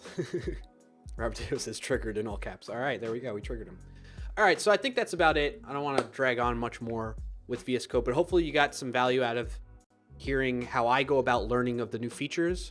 It's generally what I do before as part of my preparation for creating the release videos, which I haven't done in a while, partly because I'm lazy, partly because I've not had as much creative inspiration in terms of creating my little intro outro to those videos, and partly because I've been focusing more heavily on some other work that I've been doing, like this stream.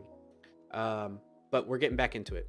We're getting back into the VS Code videos. Anyway, so gives you some insight into doing that if you want to check out that kind of stuff yourself.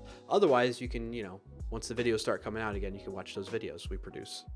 Cool? Cool. So with that, let's take a little stretch break, and then we'll get into working on the stream note taker for about an hour, let's say. And then that'll be our plan for today. Sound good? Copperberry says, well, there's this container thing I was going to mention. Fair enough, man. Actually, I'm going to take a little bio break. I'll be RB, okay?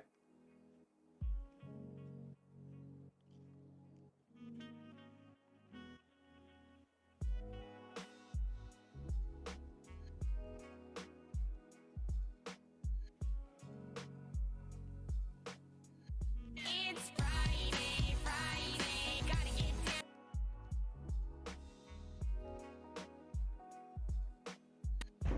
FBI, open up!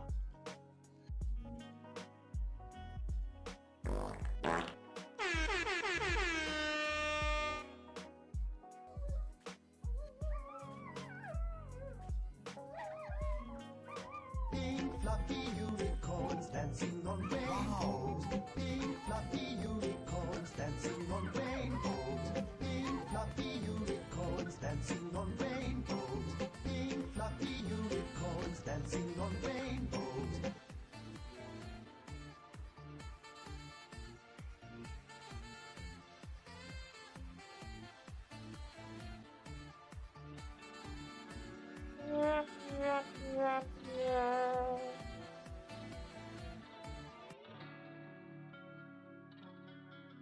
It's Friday, gotta get down on Friday. Everybody's looking forward to the weekend. Friday, getting down on Friday. Everybody's looking forward to the weekend. You said tomorrow, so just do it! Make your dreams come true! Nothing is impossible! No, what are you waiting for? Do it! Just do it! Yes, you can! Every day I'm hustling. How are the levels with that? Were they not blowing your eardrums out now? They don't sound as loud in my ears. Because, like, the same level that I have it set for you all is the same level for me. Thumbs up, better, less oof. Okay, good. All right, now I know. Let's take a mental note. Let me bring this up to look cool again, Steve Kyle. If I put this down to around negative 24.4 dBs. And then when I'm back to just listening on my own, this stuff, when I'm not streaming, I'll bring it back up to 0 dBs. Okay. I could go and really blow out the speakers by putting it above. Like, you can take these and go up here. Anyway. I'm cool, Steve Kyle. I'm cool. Copy says, BRB, chat go nuts, no sound effect. Pretty much. There was no sound effect? What do you mean? What's up, UnDG? Good to see you. Thank you for being here. .com, hey, good to see you. Thank you for being here. Anybody else pop in when I was gone? We're all doing a bunch of FBI, juicy fart, air horn, howl. Landon says, time for arm day. We hit in the gym when Brian gets back. Yes, we are. We're going to the gym. We're going to do our stretch. Steve Kyle says, LOL, what is happening? You haven't been here when we go on our BRB breaks, have you? Now you know. Now you know. All good? That's good to hear. UnDG. UnDG. All right. We're going to take a trip to the gym. Woo! What's up, everybody? It is stretch break time. Welcome to Clarkio's at home ad hoc gym. We have weights, we have benches, we have mirrors so we can look at ourselves and admire how much we don't like our bodies. Okay? Here's what we're gonna do for the stretch. Those of you that know it, Nobody got time for that. go ahead and start just doing it. But those of you that don't, here's some instructions on how to do this. It's very easy. You can do this sitting down. It's probably better for you to get up out of your chair a little bit. I'm gonna do it sit down because of the camera angle. If I stand up, it's just gonna be right at my belly. We don't need that angle. We don't need that angle. So stand up or sit down. Put your arms out like this. Bend them back a little bit. You'll feel a little tension in your chest here. You're gonna go thumbs up. Thumbs up. Things are good right now. But then you're gonna go thumbs down and you go, oh! You feel the burn. Feel the burn, baby. We are working out in thumbs up, in Clarkio's gym. We got weights, we got benches, but we don't even need to do any of that. We just got our bodies. Feeling good. Feel the blood flowing. Feel the oxygen get into your system. Globo Gym. So there you go, and then shake it out. Shake it out. Shake it out. Shake it out. Shake it out. Shake it out. You watching? You watching? If you're just listening in, this is really weird. But if you're watching, it's still really weird. Okay, next part. Clap your hands. Clap, clap, clap your hand. Just kidding. You should be doing this wherever you are. If you're in the office right now and you're listening to this, you're watching this stream, you better be doing this along with us. I totally would. If I was in the office with you, I would do it. I promise. Ain't no lie. Those of you that know me know that I'm crazy enough to do that. All right, so Do it. just do it. Just Exactly. do it. Exactly, Robert Tables.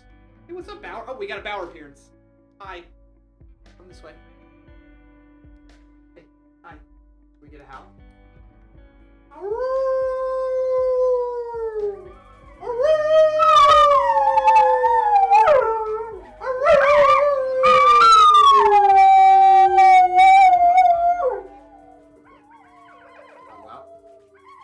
All right, he wants to go out, so let's finish the stretch. Thank you for all the howls and the Bauer emotes in chat. Thank you all. All right. Put the back of your hands together, right at the wrists. You're gonna push together. Push them together, right? You're gonna be applying force this way. And you're gonna bend your arms down a little bit, and you'll feel a little tension in here. It's really good for carpal tunnel. Who let the dogs out? Who let the dogs out? All right. Who let the dogs out? That's the end of the stretch. Chair, I need you to take over, buddy. Hi, everybody. It's me, Chair. Clarkio's letting the dog out. I need to just check up on things. I'm gonna read chat silently, okay?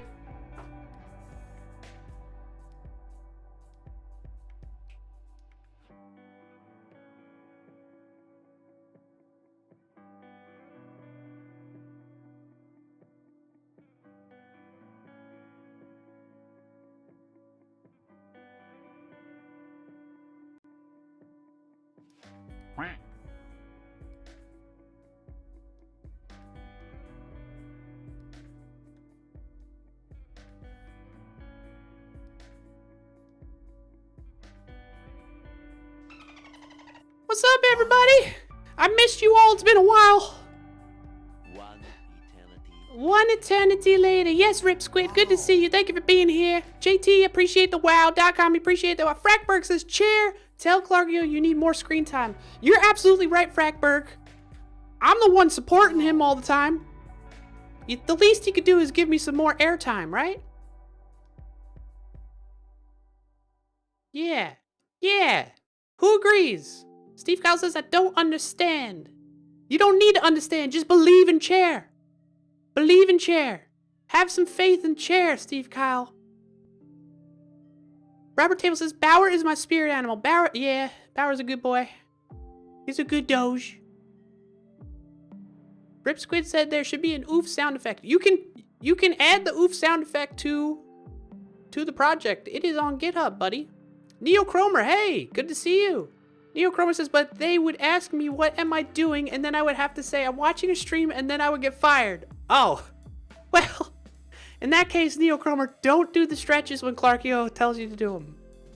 Only do them in a safe place where you won't lose your job. Or you could just say you're stretching. You don't have to say you're watching the stream. You could just stretch, Neocromer. Say it's good for you.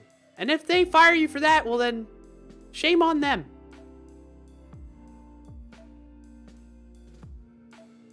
Copper Beauty says, if I stretch like that, I would have a heart attack. What? Frackberg says, I'm still jealous of the range of motion you have in your shoulders, Clarkio. Well, I'll have to consult him on that one. I don't really have as much range either, so I agree with you, Frackberg. My shoulders are stiff. Alright, catching up on chat. Yagnaro says, Chair 2020. Yeah, buddy. .commie says, thanks for the support, Chair. Always, .commie, always. Copyright says, who needs Ninja? We got Chair. Yeah! By the way, I'm going to stream everywhere. I am not going to pigeonhole myself into one platform. I will stream all over the interwebs. Chair should be everywhere. As Yagnaro said, Chair 2020, Chair forever. Steve Kyle says, tell the truth, Chair. How smelly are Brian's farts? I prefer not to talk about it. I want to suppress those memories. And maybe one day he can suppress his farts. Lannon says, with Chair, yes we can. It's exactly, Lannon. You're on the same chair length as me. .commie says, Chair needs to sign an exclusive Mixer deal. Yes. Mixer, I'm open. Contact me. Let's go, Mixer. Hook it up. Neocromer says, good idea. Yeah, see? Chair is full of ideas. Nick Larson, happy Friday to you as well. Robert Table says, crap, Chair just moved to Mixer. I'm everywhere. Everywhere, but I will sign an exclusive deal. Uh-oh. Hello, Clarkio's mother-in-law. It is me, Chair. You must be wondering what the heck's going on.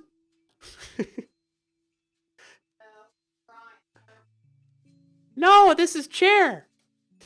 Yeah. Yeah, come over here. You can see the Chair talking. Alright, she's coming over. She said, hold on.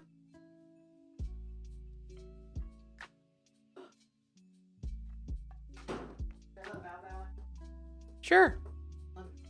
Oh, yeah? They won't see you, but this is Chair. See Chair? Chair is on camera and Chair is talking right now. That's what you hear. This is how you make your big bucks, huh? Thanks for yes, get him out of here. Come on, man. Come on, it's time to start shaking. Poor Bob says, isn't Mixer an online date? Isn't Mixer an online dating site? You know, you might not be wrong there, but I'm not sure. I only go to chairswings.com. I don't know. Steve Kyle says, almost broke Chair there, character Chair. Almost broke character there, Chair, not Chair character. Carpenter says, Chair should do a TED on Clarkio. Oh my goodness, that sounds like a fantastic idea. You know what? Hold on just a moment. You wait 1 second here. Chair is gonna get the stage. And we're gonna be rocking and rolling, I promise. Promise you. Ah. Yep, we're gonna do this. We're gonna get Chair on the TED stage. Chair is better than Clarkio. There we go. Ladies and gentlemen, I now present to you Chair's TED Talk. Ready, set, and go. Hello, audience. Thank you for joining me for my TED Talk. I'm happy to be here. I am not the best public speaker. I mean, after all, I am a chair. And, but I'm happy to be here. And I'm willing to take any questions. This is now the AMA Ask Me Anything session of this stream. Okay? Go ahead, drop your messages. Just yell them out from the audience or in the chat room. Be happy to talk to you. Robert Table says this is more like a TEDx talk. Robert Table says, I want to see more Clarkio booty fixing home appliances. You know, he is a pretty handy dude from time to time. He tries. But he's also a dodo brain and breaks stuff. So it balances itself out. Copper says, Robert Tables next week, it's the dryer. You want to get the dryer up in here? Landon says, swipe right for some nice looking chairs. Okay. Robert Tables says, chair, who is the hottest streamer and why is it Clarkio? Hottest? Well, are we saying hottest as it, like, describe your definition of hottest? And Chair will give you Chair's opinion. Robert Taylor says, was that Mrs. Chair talking smack on stream? I love it. No, that was Chair's, well, I don't know. How do I describe Chair's relationship to Clarkio? It was Clarkio's mother-in-law. That's who you heard, Robert Tables. Copperbeardy says, as mother-in-law looks for the committable papers. Maybe, you might. Rip Squid says, we need an IKEA meetup? I think so.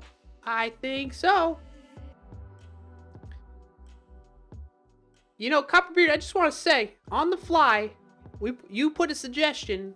I mean, where else are you going to see this live on the internet?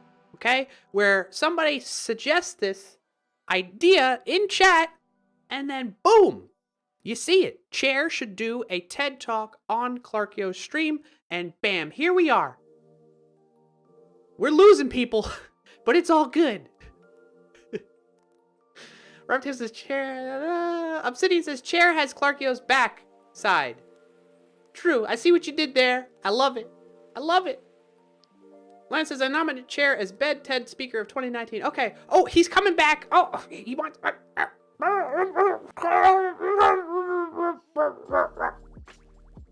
Wow. Well, that was interesting, Chair. I come back from letting the dog out. You start distracting, getting my mother-in-law involved, Chair. What is the deal? Behave yourself, Chair. Wow. What's up, Bible Clan member? Good to see you again. All right. Now that we drove everybody away, let's start coding a little bit, huh? Let's get this down to a reasonable size. Can everybody, if I drop it down here, can everybody read it? Is anybody on mobile watching? Let's turn the mini map off too.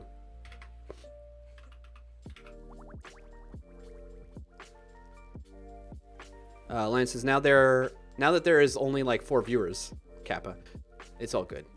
I'm not here for the viewers. I'm here for you all. And to just have fun. Because I enjoy doing this. What did I want to do today? We had an issue, right? We wanted to add note. Viable Clemmer says, what do you think about Ninja leaving Twitch? Good question. We talked about it earlier on the stream. You're going to have to catch the video on demand for that then, Viable Clan member. But the short of it is, I think it's good for Ninja. Like, he should do what he feels is best for him and his family. I want to add a note. All right, so let's run let's make sure we got latest. So I'm going to sync. You can't see my screen. Hold on. Lance says, Clarkio stream for the content, not the views. You're not wrong. You're not wrong, Lennon. I'm here because I enjoy streaming. I'm here because I enjoy the company when people can join and make it. So my mouse does this double click thing. It's annoying the heck out of me. There's a lot of reasons why I stream. But the views, the concurrent views or whatever it is, well, to be completely transparent, when I first got into streaming, absolutely, that was my focus. I was like, I need to get more followers. I need to get more views, concurrent views. I need to get more this and that and get those numbers up. And I'm like, and then I quickly learned that that's not what matters. What matters to me the most is the engagement from you all in chat and just getting to know you all and that kind of thing. That's where I get the most enjoyment, honestly.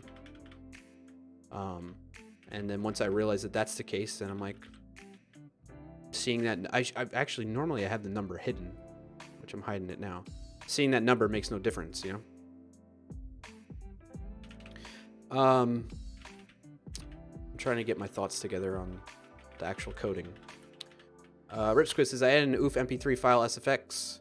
I looked into the code to see if anything else was needed for adding sound effects. If I am not wrong, no. Yeah, all you gotta do is add the file to the folder, and it will be supported. And then when I pull it in and do a rebuild, so like next stream, it'll be available. Thank you for doing that, Squid. I'll check it out. Cupbeer says, to be honest, if any stream was more about making money, I would not watch. Yeah. Yeah.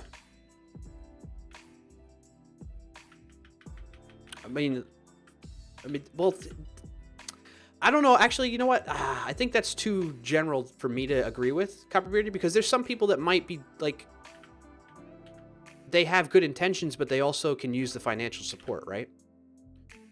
So let's not forget about those people, right? So I partially agree with you, but I think there's exceptions to that. Robert Tails says the money is important. It's helpful to show that support and keep the streams going. Yes. Right.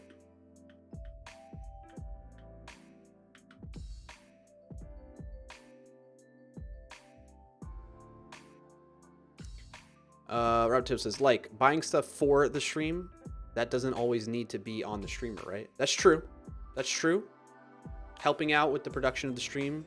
And you all very early on helped out with purchasing. I mean, you still help out. Sorry, I wanted to make sure that comes out the right way.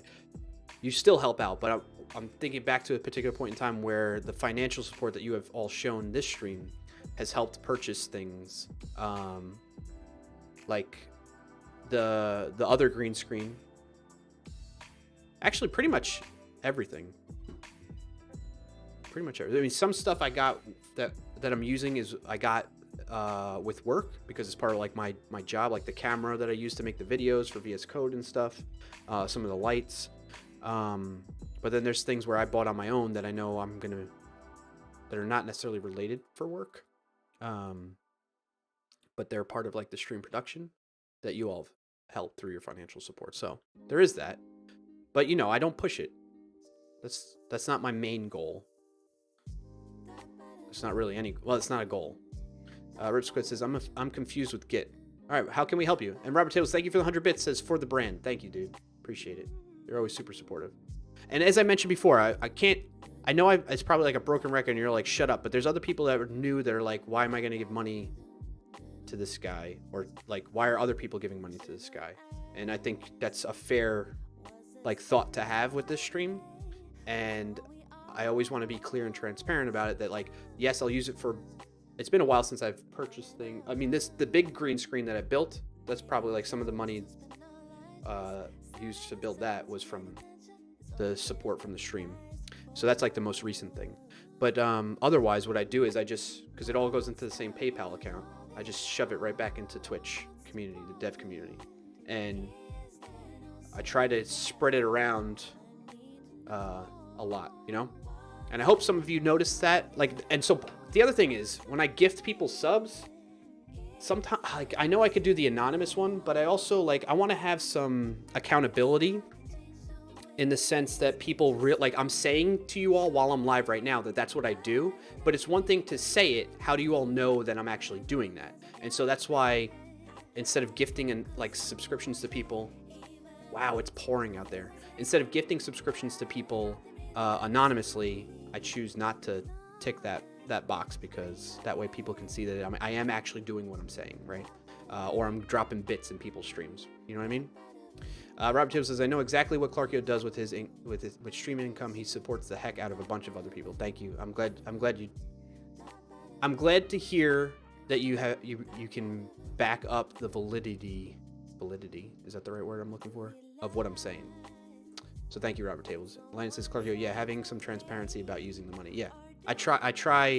I mean, with the exception of like showing you exactly like my PayPal account, I try to be as like transparent and show and tell you as much as I possibly can. You know, Ramblin' Geek says, hi all, thank you for the 7 months, dude. Speaking of financial support, wow, thank you, Ramblin' Geek. I really appreciate that, man. 7 months, holy cow.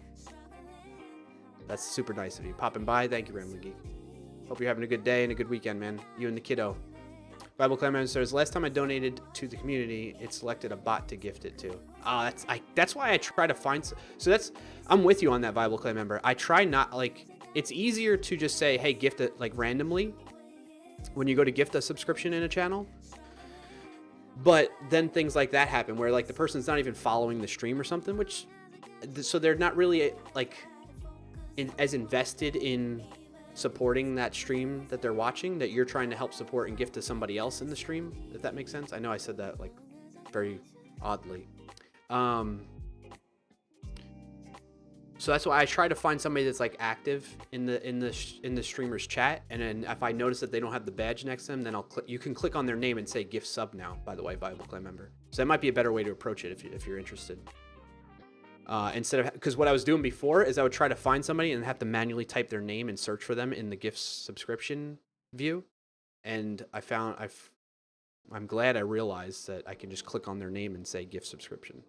So there you go. Corbob says, the people who have issues with streamers gifting in their own name need to be slapped. Oh yeah, I didn't know people have issues with that. Where have you seen that, in like game streams, Corbob? Robert Tables says, Clarkio, heck, I just learned you can do it by the name. There you go. Squid, I'm not going to click on that link. Sorry, buddy.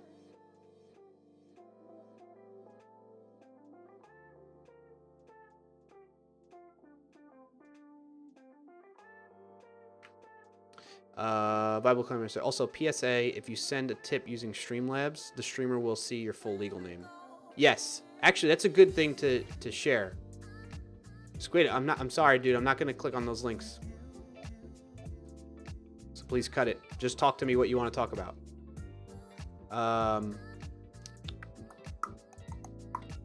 What was I responding to? Oh, Bible Clan member. Yes, so that's a good point.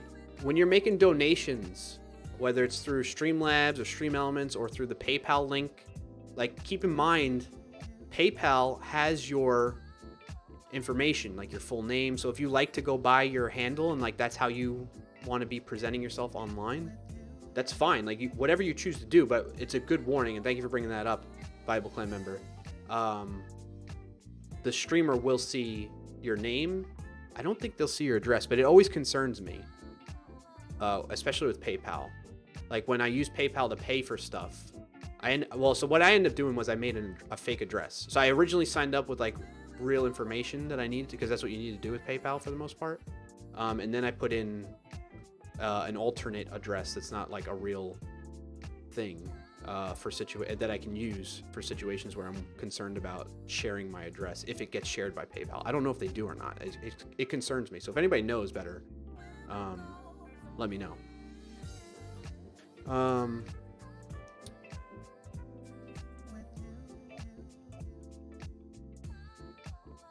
What happened here?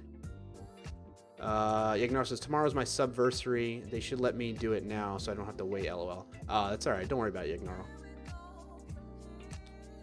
Corbop says, I've seen Fierce Kittens bring it up on Twitter and some other Discords I'm in. It's been brought up. Yeah.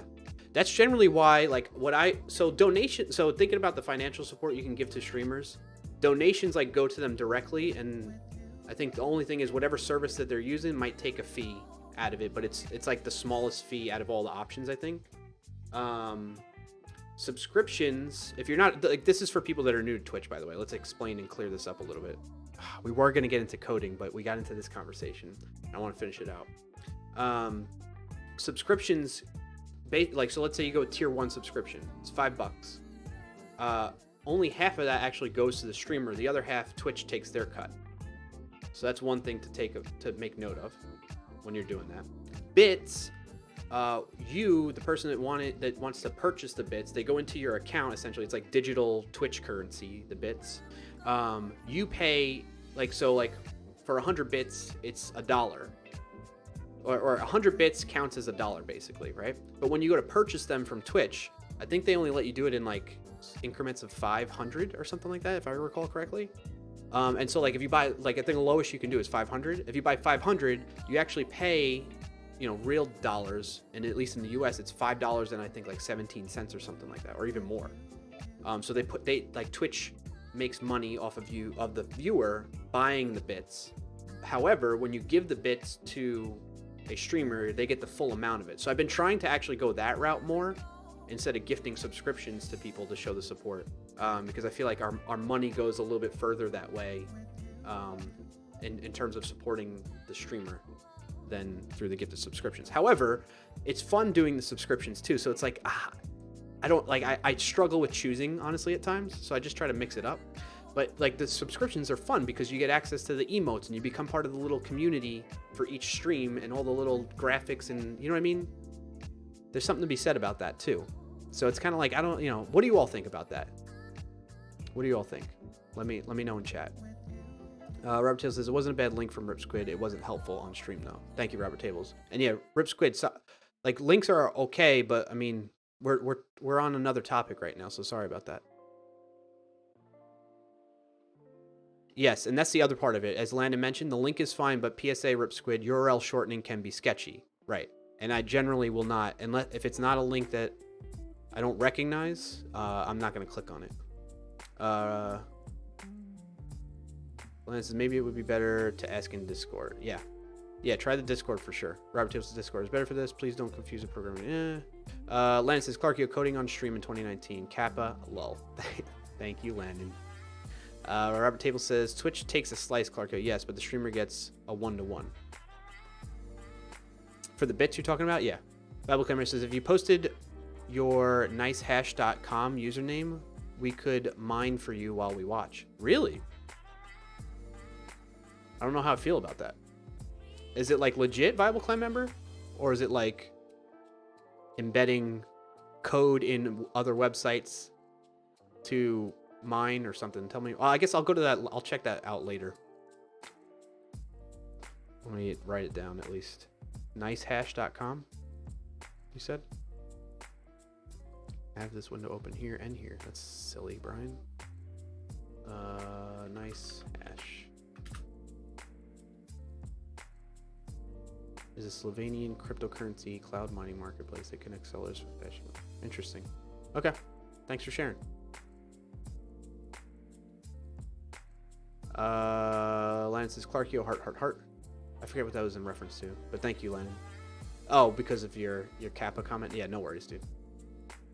Rabbit says, they are both fun to gift. Yes, they are, right? Either way, it's just a fun experience for everybody. Frackberg says, I think I'm broke because my house seems to be falling apart around my ears. Uh-oh. I hope everything's all right, Frackberg.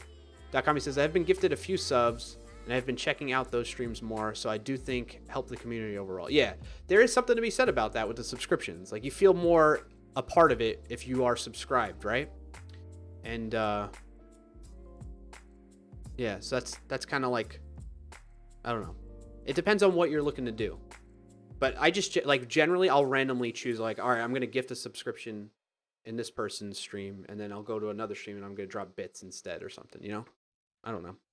Copperberry says, supporting streamers, I feel, is important. I feel a bit of a That way I put it, apologize to all. Oh, dude, don't worry about it, Copperbeardy. You kidding? Actually, can you... How do I do this? I wonder if there's a way... Ooh, I wonder how this might work. Like, you can gift subscriptions to your own channel, apparently.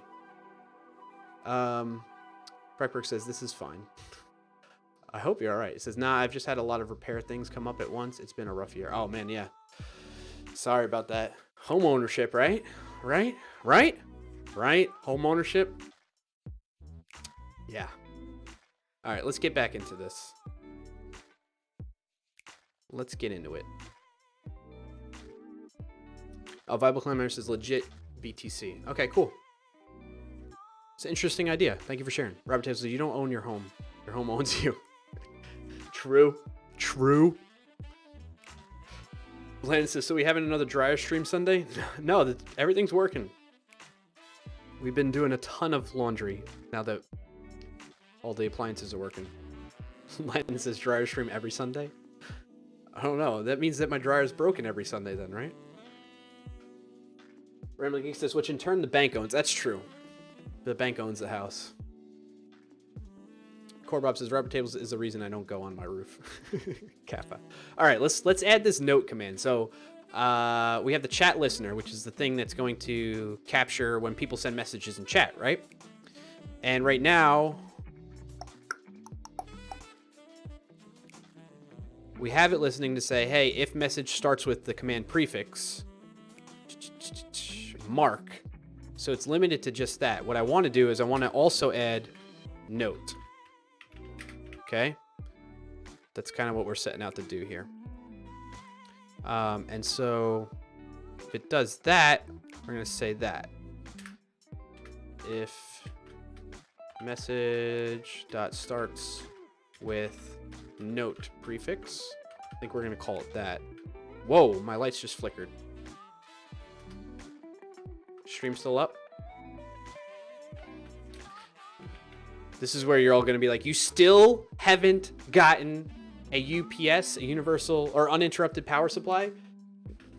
That is correct. I still haven't. So hopefully things stay going here. Wish me luck, chat. Wish me luck.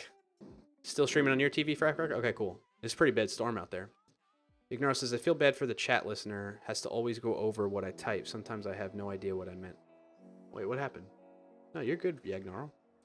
Robert Tables says, Clarkio, what? I shared you the one I got. I know, Robert Tables. Corbob says, did he lose? Don't, Kappa. Get out of here, Corbob. Don't be trying to trick me like that.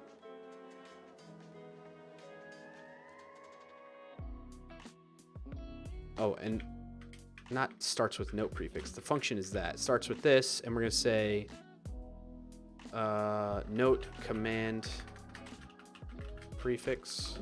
And I want to rename this one is mark command prefix, right? So we'll just have it check for the 2. And then essentially do the same thing like this. So I'm going to copy pasta code for now, but we'll clean it up, right? We shouldn't really be doing the same thing over and over again. Note command prefix. We got to create a note command prefix. Note.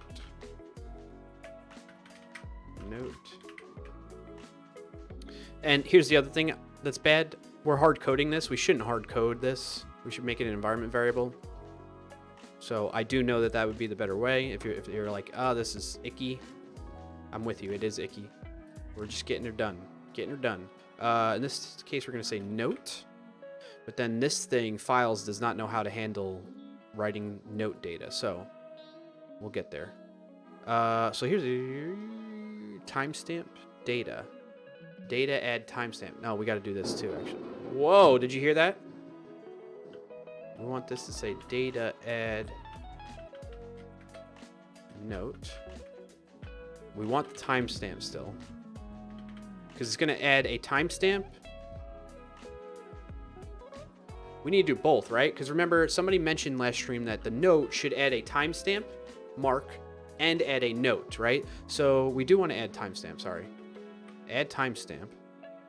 And we definitely want it to be mark.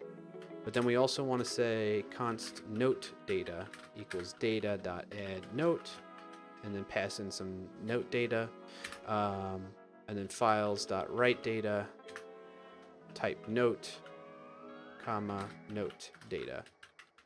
And I wrote date instead of data over here. So that's how this is going to work. I know it's kind of pseudo-code-ish, right?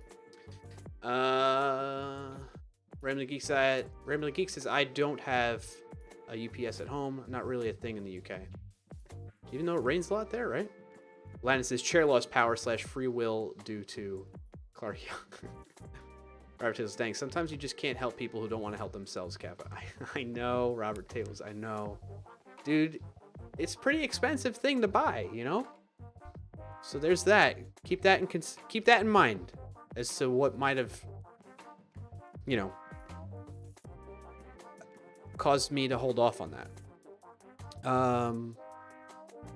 In fact, I think at the time, let's think about this. We go back to the time when we did have the stream cut out because of a thunderstorm here and I lost power. It was around the time I was in the market and I was looking for a new car. Okay? So hopefully that helps put things in context a little bit better. Frackberg says, my dog is very interested in the streams on the TV. He sits and watches them. Shout out to Goober if you want. Hey, Goober! What's up, buddy? Sit, Goober. Good dog. Good dog. Now lay down. Lay down, Goober. Good dog. Okay, Frackberg, give him a treat. Ignore says, I know I'm good. I was just referring to your statement about the chat listener going over every message in chat, and I prefer FedEx over... Oh, Kappa. Dude, you snuck that one in there. I prefer FedEx over UPS. Dudu Pereira, hey, says, if you know a lot of programming languages, do you get confused when calling some methods or functions? Potentially. I think if I was switching between programming languages more frequently, which I guess I'm starting to do now with Python, then that would happen more often, but I'm mostly like stay focused in one programming language for a while and then like make a switch. So what about you, Dudu Pereira? JT does thunder. Frackwork says I did. That was some serious thunder. Landon heard it. Landon says one is standalone, one is an object. Robert Taylor says thunder. I was caught in the middle of a railroad track. Shout out Goober. Oh, mod instinct. Sorry. Yeah, no worries. Frackwork says he wagged. He's a good mutt. Nice. Good job. Good job, Goober. Dudu Pereira says, I mean, don't they return different values? Oh, you're talking about if you know a lot of programming languages, don't you? Wait, what do you mean? What returns different values? Are you talking about my code here? Or you think programming languages you're talking about? Corbob says, true story, we needed to ship a UPS to one of our locations. When we told our mailroom we needed to ship the UPS, they thought we meant via UPS and not our normal carrier. It sat there for a few days because normally if someone needs to ship via a different carrier, they arrange the pickup and way bill. By the time we discovered it didn't ship, it needed to be airship, not cheap. Oof. Oof. That's big oof right there. That's the funny. It's fun to look back and laugh on that now, right, Corbob? Right? Okay, so we need to add this function to the data module and then support for note type to writing data. Frackbrick says, I didn't think you could airship most UPS batteries. Yeah. It's a hazard, right? To be doing something like that. What is this doing? Oh. I added the et in there. We do need to get that in there.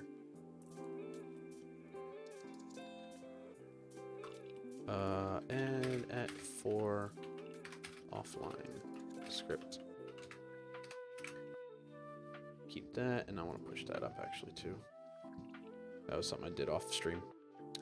Azizarino tried the note command. Thank you for trying it. It's not yet implemented. What I do right now is I manually go and, because what happens is your messages in chat get saved as part of the video on Twitch, and I can actually hit their API and gather all the messages and then sift through them and find the note command.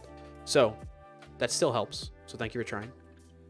Corbob says it was a rack mount UPS too. Oh boy, if not air, it was next day across the country. So I don't know how they did it.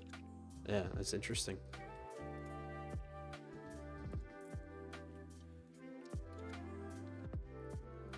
You know what I should do? Well, we'll clean up this code. I'm thinking of optimizing the code, but we'll worry about that next. So we want to add the timestamp. Mark, so let's go into data and create this add note function. Go down to the end. We have I didn't do this yet either. Add moderator. What's wrong here? Strings must be single quoted.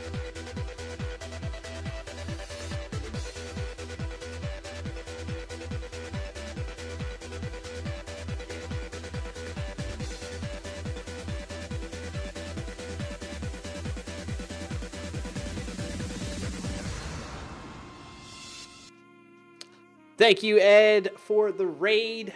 Very big raid. Thank you, sir. Welcome, everybody. My name is Brian Clark, a.k.a. Clarkio.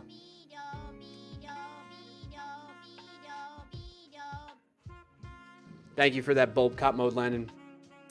Hopefully people are getting past. They're not getting hit with an ad right now. Shout out to Ed. Thank you, Robert Tables, for that. Ed, thank you for the raid so much. Hope your stream went well. What were you working on, bud? While I'm waiting for Ed to get back, my name is Brian Clark. Thank you, everybody that's joining us as part of the stream here. My name is Brian Clark, aka Clarkio on the interwebs. We do a lot of JavaScript development. We've been getting into Python on Wednesdays, by the way, with my co-host Cecil Phillip. And those are the types of things we stream. If that kind of interests you, maybe you want to follow, stick around, hang out. Otherwise, if it doesn't, not really your cup of tea, totally understand. Hope you have a good rest of your Friday. And thank you for joining in on the raid. Have a great weekend. We'll see you around. Ed says, thanks, man. All Blazor all the time. Nice. I really need to check into that. Blazor sounds cool. Also, I need to do a new clip actually of my new command. The new command isn't that great. So let's try and get this knocked out here in one shot. Those of you that know how to do clips, get ready to do a clip for me, all right? You help me out here. Welcome. My name is Brian Clark, aka Clarkio. On this stream, you're going to find a lot of JavaScript, TypeScript, and we're starting to get into Python with the new stream series that I do with my co-host Cecil Phillip, where we're learning about Python from scratch as beginners. In addition to that, some of the things we built as part of the stream before, at the early stages of the stream, is commands that you can do in chat. So make sure to check out some of the commands that are available to you that make it an interactive experience and fun all around. I hope you stick around, and thank you for being here. Boom! Knock that one out of the park. Fart. Thank you, Yagnaro. I'm glad I finished it before you pulled that off.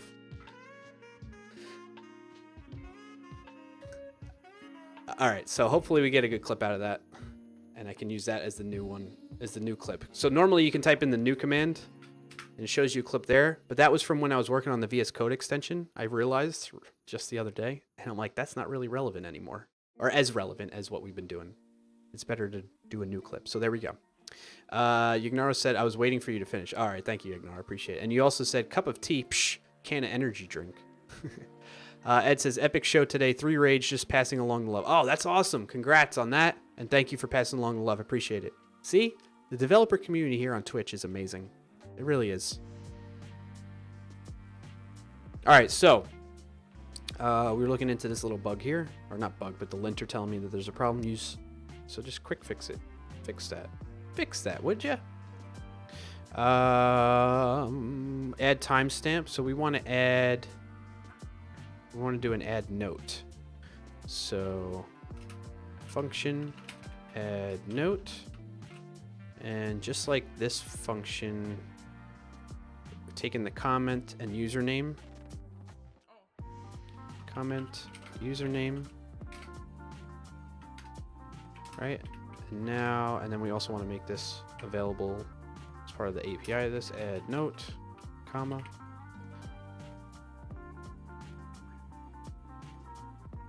All right, so what is the format that we want to use? Well, first we got to have some guard logic, right? So if not this stuff, right? So if we don't have...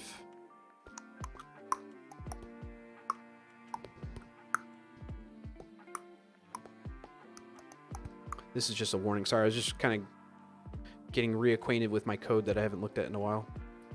All right, so we want to first make sure that like any outside usage of this function, we double check that it provides the proper values, because with JavaScript, that's just what we got to do, right? So we're going to say like if, how did we do it in the other ones? We're checking to see if it's an instance of object. I don't think I care about that. It just needs to have a value because they're both going to be strings. Username and comment is they're both going to be strings is the expectation. So if not comment, if we don't have a comment, we definitely just want to return. Return. What is he complaining about? Unnecessary return statement. Well, yeah, because I haven't wrote any other code yet, linter. Chill out. If there's not a username, is that a big deal? Right? Because it might be me. Like, I might be the one that created the note. Or sent the note command in chat. So... in the add timestamp, how did I... username. Yeah, so if username. This is what we need to do. Oops, that's not what I wanted to click on. So this is what I'm gonna do. I'm gonna say, yeah. So for a note, you have to have a comment. We can't just be like blank note, right? So if there's a note, we'll return. If there isn't a note, we'll return. Then we'll say, okay, if say username equals, say username and username does not equal Clarkio, right? We need to do like a 2 lower on this.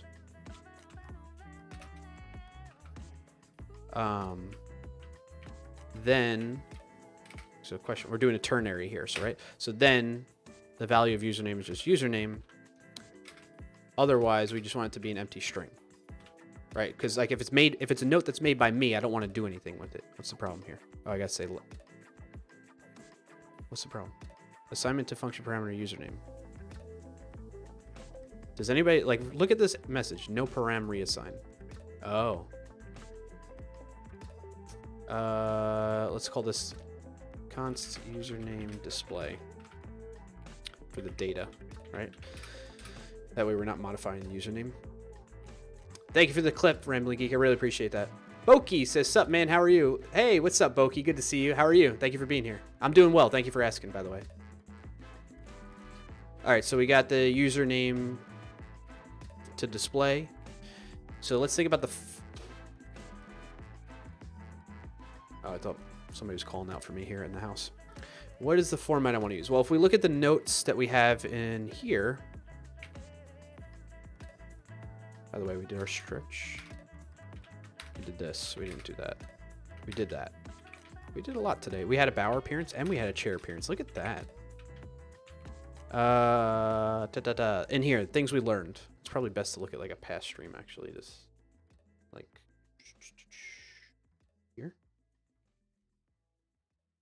Things we learned, right? Like, what is a function? So what's the format I want to do? I want the comment, and then we can put like in added by, and then username. Does that seem like a good format? So imagine somebody used the note command and did this.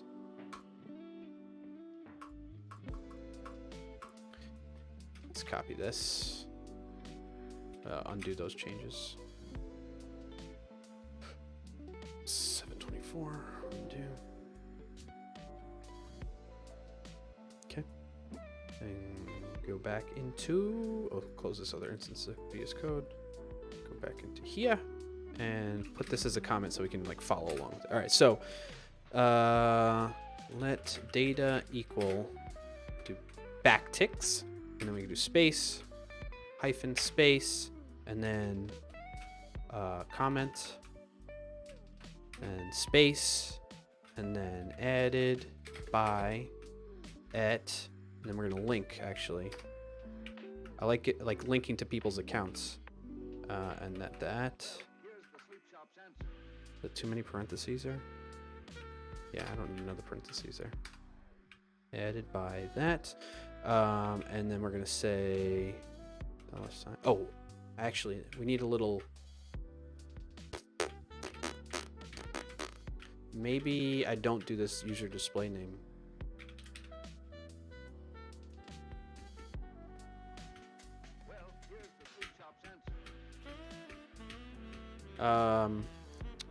We need like a little.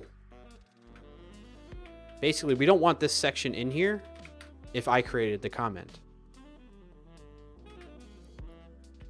So I guess if a username is not provided, that's what we should do. Should we do that? Thinking out loud here. What's the cleanest way to do this? So I can maybe set the expectations that anything using this data module and calling this add note function, they will know that you pass in a username if it's a username other than the streamer themselves that use the command. Should I make that assumption or not?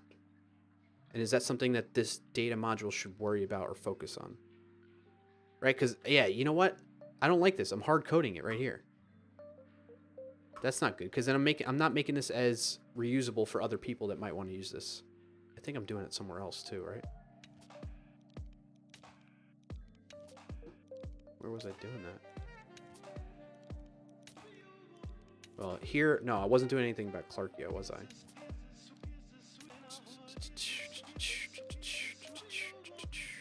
Where was I doing that?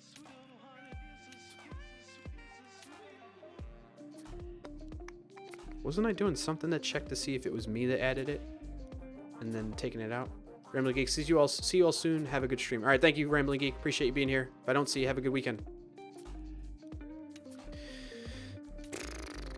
I thought I was doing some code like this. We don't want to do this. I don't want to be hard coding it to my channel.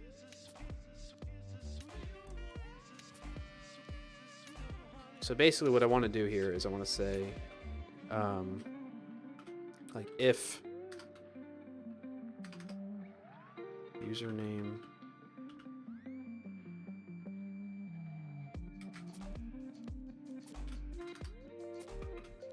otherwise username or string.empty.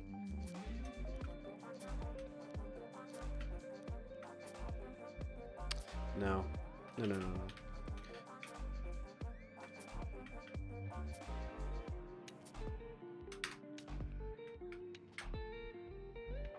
So if we have username,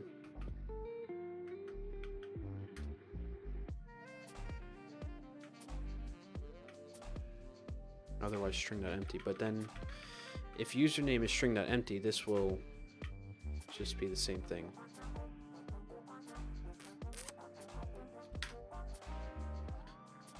So if username, then say like let data. I'm gonna say data equals. This is. Let's just write it out one way, right? Right, and we're gonna go back to here. Say comment space added by username, and then it's like https://twitch.tv/ and then username again, so we can link to their account and give them a thanks, right, for helping out. Oops. So that's if there's a username. Otherwise, else data equals $, comment. The other thing we don't want to forget is the new line.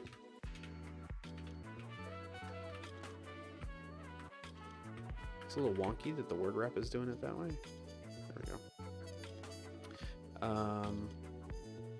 Let me say return data. Pretty straightforward, right? Very verbose. Probably, we could write this with a little bit more shorthand to clean it up a bit, but let's get it working first, right? So that's the idea behind it. So if there isn't a comment, then we're gonna return. If there is a comment, then we're good to proceed, and in which case we're gonna double check to say, hey, do we have a username provided to us? If so, then write the data this way, set the data to be up that way or that. Right, and this is all to generate this section here. Well, the data to add to this section essentially. The other part is I need to do a little bit more, right? So Actually, I don't need to do more because I changed the way I'm doing this, my approach. I don't need to do this moderator's text equal that because I just return it right away and then append to a file now, which is the new approach. Okay, so let's write some tests for that, right? One by one. So that's new changes in the data, which we have some tests around the data spec. Sanity checks, followers, subscribers, gifted subscribers, cheers, raters, timestamps, moderators. Are those tests actually working? NPM test. Robert says, make it work, then make it better, and maybe make it faster. For show, man. I need to drill that into my head and everybody else's head. All right, those tests are passing. Let's go here. Can I...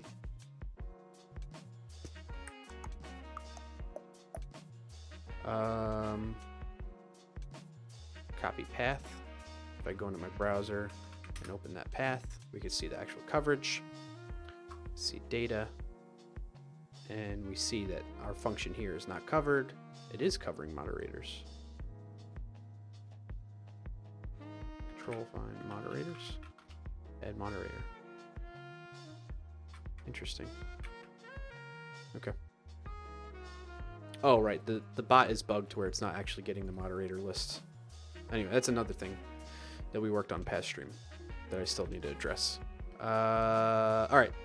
So we need to add tests for notes. So describe. So we're creating a new section of tests, notes. That's a function. And then within it, it's going to have a bunch of tests. So it should, let me move the mic out of my way so I can see. It should not add a note if the comment is not, if a comment is not provided. So we're just kind of writing them like this so we can get them out. Think of the different scenarios that we might come across that we need to do this. Raiden, hello. What are you exactly trying to do? Well, Raiden, thank you for asking. If you use the project command, !project, at Raiden1198, that'll give you a little more context. And if you have further questions beyond that, let me know. It should note, add a, it should not, not note, it should not. It should, let's think about this. Add a note if a username is not provided. It should add a note if a username is provided and include the username. Those are two scenarios, right? Think about what we did here. Right here. I think that should cover all our branches, our paths that we want to do. So now I can say, let's do .only on this. And that will tell the test to only run those tests. And I run npm, or just do mocha. npx mocha. Ah! Clear. npx mocha. Okay, so what that does when we write them like this without any like callback function in here, like this one, then it just kind of, it knows to skip them, okay? So what we're gonna do then is let's implement the first one. So should not add a note if a comment is not provided. So we need to set this up.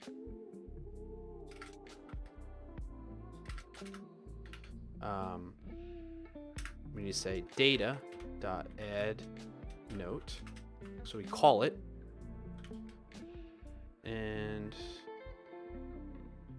one week. Oh, we're not adding get all data. We got to update get all data. See, this is why you do tests, folks. Helps you figure out things that you're missing. So when I return all data, I'm not returning notes. So I got to say notes, and that's why we do notes text.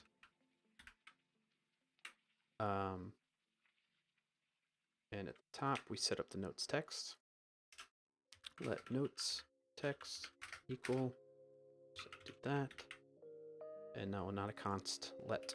If we do constant, it'll stay that way. And then in here, who turned the light off on me? We're gonna say notes text plus equals data. Actually, I should probably rename that to formatted data, right? Formatted data. All right, there we go. So that is what we're going to help to verify things. Raiden, thank you for turning the light off, and Boki, thank you for turning it back on to red.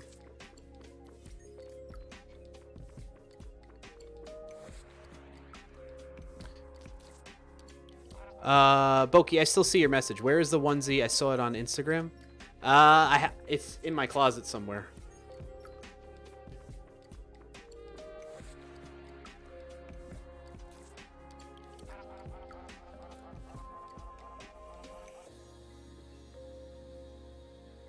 Well, I'm catching up. Robert Tail says, if anyone is curious why the cursor / typing seems smooth, it's a VS Code setting for smooth cursor, I believe. Yes.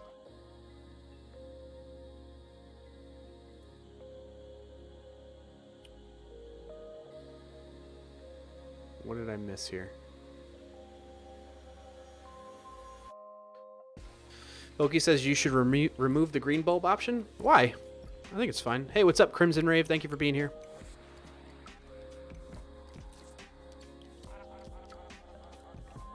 I know it makes things look weird, but it's also kind of fun. I think it's kind of fun.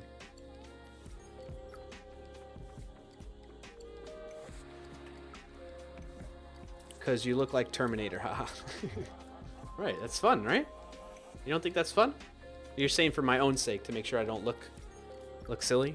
I appreciate you looking out for me, Boki. I'm alright with it, though. Thank you for looking out. Alright, so we want to do this. We're going to get all moderators data. So, whoopsies. Const note data equals data.getAll data. Whoops. Notes. Right? And then we're going to say expect note data. Why didn't I capitalize that? Note data dot to be empty. So we save that, and if we bring up and run the test again, there we go. Oh, it passed. So we're good. Now we do the same thing here. So it should add a note if a username is not provided. So let's implement this test now. So typically you would write the test first and then implement the functionality. Like that's true test-driven development. We are doing that a bit differently. So we're going to add note and we're going to say this is a note for testing purposes. I don't know why I'm yelling. All right, so we do that. Sometimes I'm going to say const note data equals data.getAllData and notes again. And then we should expect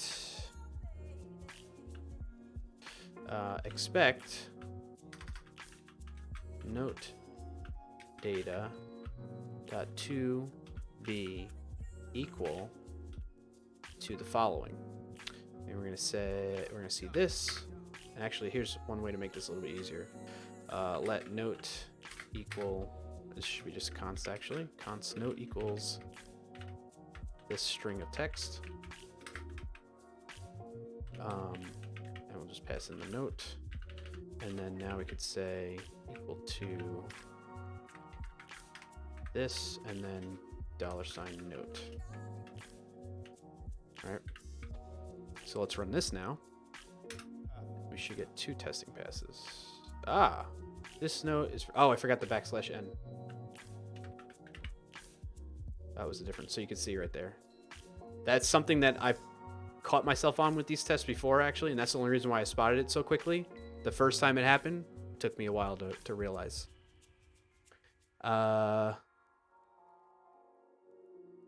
What's going on in chat? Did I miss anything? Robert Tail says, once you hit dad mode, you don't really care how you look. What happened? What'd I miss? Berlin, I think it's fun. That's cool. Thank you. I'm glad you think it's fun, Berlin. Rip Squid says it's a way to see behind them. Yeah, that's true. Boki said it is fun. Just someone watching for first time might find it unusual, like you don't know what you're doing, in my opinion. Oh, I get you. Yeah, maybe I should put like a disclaimer in the stream elements bot to be like, hey, if you see only part of Clarkio, it's intentional. It is not a green screen noob kind of thing, which I still consider myself a green screen noob. But yeah, you're right. That's a good point, Boki. I hadn't thought about that. Somebody new might be like, this guy doesn't know what he's doing. Which, you know what? Ooh, excuse me. I mean, people are probably going to come in and think that anyway, right, Boki? And if that's the case, then that's fine. They can think that. Brillin says, yeah, I can see that folks could think that it is a mistake. Yeah. Boki says, and you know what? Fart. That was good timing right there. Who did that one? Raiden. Nice job, Raiden. Nice job. All right, so this one we're going to do with the test for username is provided. I'm just going to kind of copy pasta again. But this time, say const username equals, whose username do we want to use? Say what should I have you say in chat? Say tests are the best in chat, and I'll put your username in my tests. Crimson Rave says, is this just standard Node? No other libraries? No, I mean with Node, yeah, there's other libraries, Crimson. Core Bob, you put a question mark in there. Boki gets it. Boki 996. Why does it put double semicolons in there when I do save? So add note, username. Thank you for participating in that. Robert Teal says tests are the best, caps lock comma across our treasure. Tests are the best across our treasure chests. That's a tongue twister. JT writes tests, the letter R, duh, bestus. Obsidian and Crimson are both exclaiming, tests are the best! Hey, happy birthday. Whose birthday is it? So yeah, Crimson Rave, it's not just standard Node, but I mean, most of what I'm writing is standard Node. This right here, what you're seeing are the tests that I'm doing. So for the tests, the way that I have them set up, I've done this in a past stream, but just to do like a quick recap, I'm using Mocha, which is the tool that runs the tests and allows me to use this syntax like it and describe. Those are Mocha specific things. And then, so I use that to run the tests. Am I using it in here? I use Chai, which is a third-party library that helps with doing assertions. So I could say, hey, I expect this thing to be this or not be this, or other things. Like you're making assertions against the outcome of whatever it is you try to execute when it comes to this test. So that's what I'm doing there. And then in some cases I use a tool or a library called sign-on. I'm not doing it in this particular module for the test for it. And what that does is it's allowing us to kind of isolate stuff more so that we are truly testing only what we want to test and not testing other aspects of our code. That's what sign-on kind of helps do. All right, so we were here. We're adding the username, and so we should see added by, and then $username. Oh, we got to do the whole URL thing. So we're gonna say we're gonna do this in brackets so it becomes, because this is generating text for a markdown file, so that's to make a link in markdown. You do brackets https twitch.tv/ and then $username. All right, so now if we run the tests again, all should be, I forgot the \n here. Did I? No.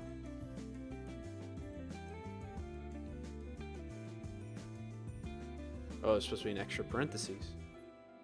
There. It's true, it's true. Make this a little bit bigger. All right, so we have two tests failing. Should add a note if a username is not provided. This is a note for testing purposes to equal. Oh, there's a space in there. It's prefixed with the space. Man, it's very like literal. That's good. That's good. That's good. Because that would mess up my formatting if I didn't have a space in there. That's good. We need all that to be exact. I'm glad that test picked up on it. And I think we still have a failing test. No heckin' way. Come on. Let's try running it again.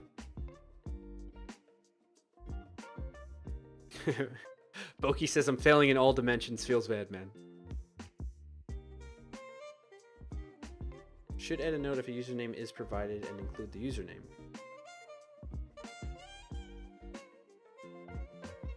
Whoa, whoa, why is it twice? Oh! I know why. I know why this is failing. Hold on. So, this is kind of, what I need to do is in here,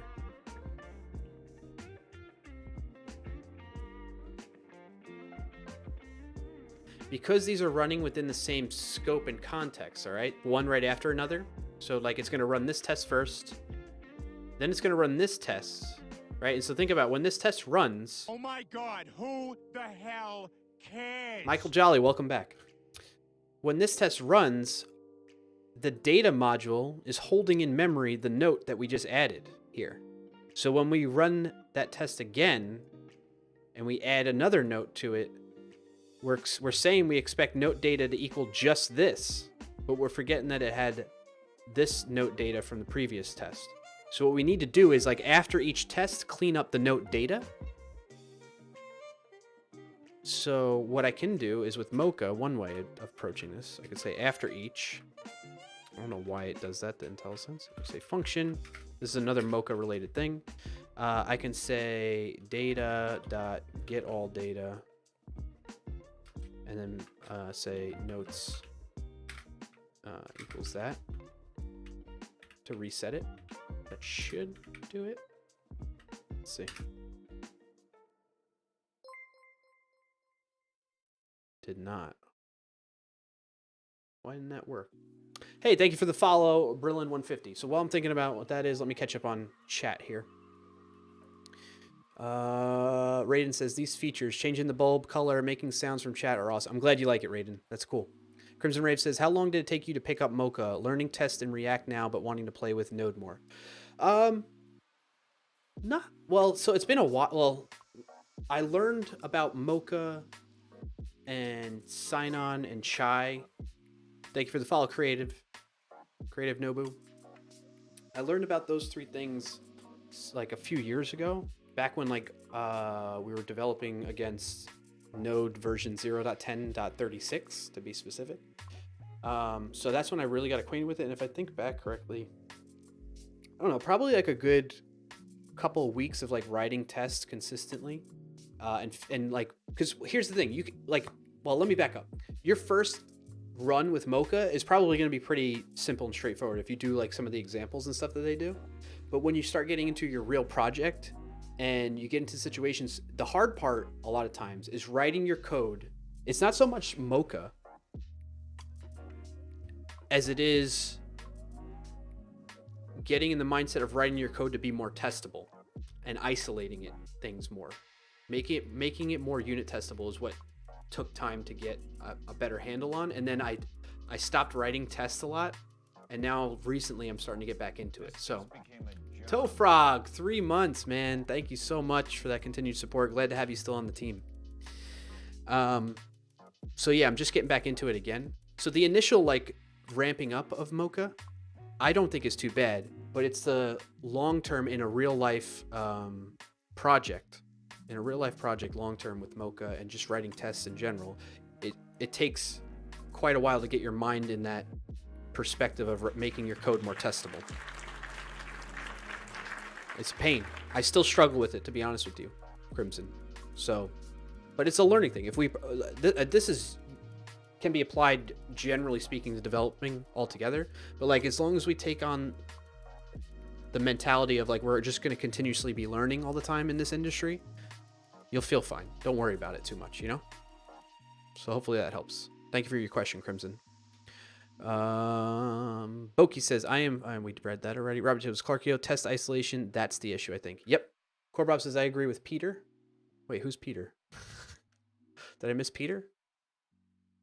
It's Wabbit season. Love the name. Thank you for trying out the note command. Robert Tails says, Clarkio, as if I try to clone this repo and work just with Docker and I run into issues where you've made assumptions on your environment, I will rage. Fair warning. Also, if I try to clone this repo and work just with Docker and I run into issues when you've made assumptions on your environment, I will rage. Fair warning. Do not try to clone this repo and run it in Docker right now. It is not ready for that. So save yourself the rage, Robert Tables. Brillin says, woohoo. Yeah. Thank you, Brillin, for the woohoo. Tofrog says, what's up, Clarky on chat? What's up, Tofrog? Thank you for asking. I'm doing well.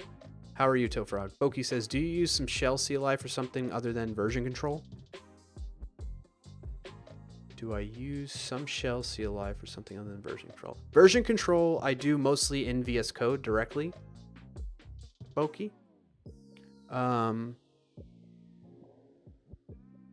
I find myself not using the terminal as much, but if I do use it, I'm using the integrated terminal in VS Code too. In terms of what shell I like, when I'm just using a terminal straight up, or even in VS Code, I like the Z shell, or Zush, however you want to pronounce it. That's the shell I like. But on Windows, I use Git Bash for Windows a lot. I'm heavily in on that, and I'm trying to migrate my way over to actually Windows subsystem for Linux. I just haven't fully committed to it yet. Corbob, Peter Griffin. Oh, I got you. I get it. I lost context. It's Wabbit season. It says, I'm still trying to learn SQL. That's cool. And you also said thank you. Yeah, no worries. That's cool. How are you liking SQL? It's Wabbit season. Robert Taylor says, do you want it to be ready for Docker? If not, that's okay. Yes, I do. So I very much aspire to be just like the Michael Jolly. I like how he has... I was really serious when I was feeling the imposter syndrome, because like the way he has structured his project for his bot and all the processes that go along with the bot, I love it, and I want to do the same thing. Right now, mine is just like a hodgepodge of stuff. Like a lot of it is just in the TTV Chatlight project, and fortunately, at least with this one, I didn't just go straight into that project and start adding this functionality. I was like, let me break that out into a separate node process and node project called Stream Note Taker, which we have linked now here. So I'm getting there, and I would love to Dockerize this stuff, so I can run it seamlessly like how Michael Jolly does. I think it's awesome the way he does it.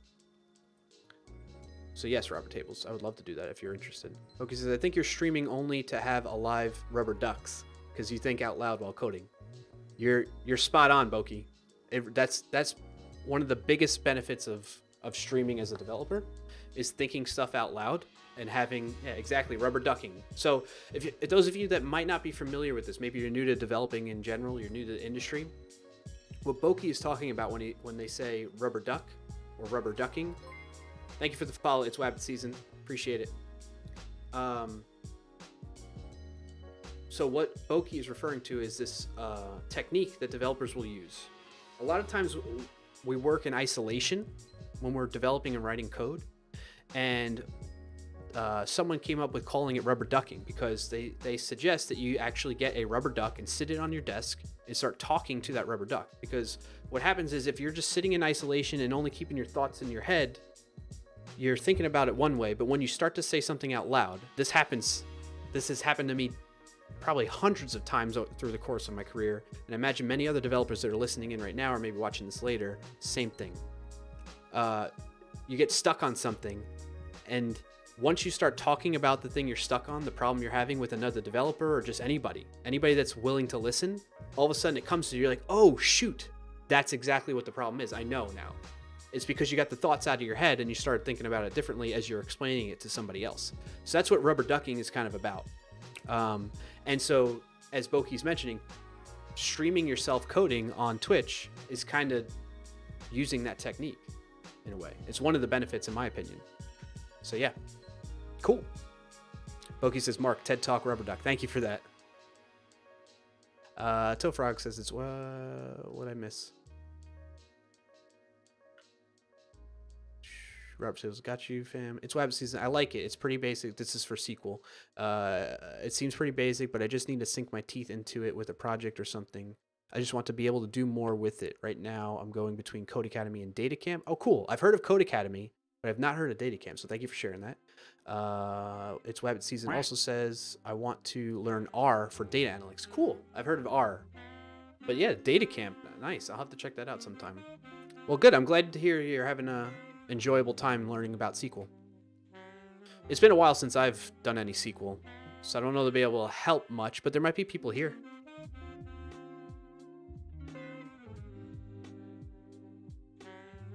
Corup says, isn't that what all coding streamers do though? Yeah. Well, I mean, otherwise people, like, imagine, I mean, this happens, right? There are certain segments probably throughout my stream and other developer streams where we go silent because we're just like thinking quietly instead of thinking out loud. But for the most part, most dev streamers are going to be thinking out loud because it's like, otherwise, who wants to watch somebody sit there in silence for the most part, right? You want to kind of like know what's going on, understand how they're thinking and their process of writing out and building the code for the project that they're working on. Or at least that's what I find interesting when I'm watching other developer streamers. Rubber Table says, I actually stream with a rubber duck in view of the camera, a physical, actual one. Oh, cool. You have a real life, imagine having a real live duck in your office. That'd be funny. Like, that's taking rubber duck into a whole new level. Tofrog shares the link, rubber duck debugging. Love it. Thank you for sharing that, Tofrog. And then Boki shares devducks.com. Cool. Rubber Table says, it's absolutely productive, and doing this on stream is even better. Even better, all caps. So yeah, it's 100% valid. I'm with you, Rubber Tables. Wabbit Season loves the link from Tofrog. Rip Squid says, now I want a rubber duck. Quack. Neutral Dread, hey, welcome to the stream. Happy to have you here. Let me know if you have any questions. Check out the commands, exclamation point commands keyword. If you put that into the chat, I'll help you out. Or the new clip. I got to make a new clip, actually. Somebody shared one. Let me go get that, actually, while we're here. Hold on.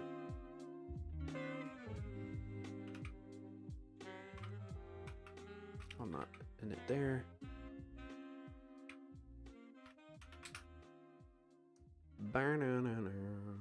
Don't play automatically, Twitch, please. Clips.twitch.tv. I'm getting the clip that Rambling Geek made for me.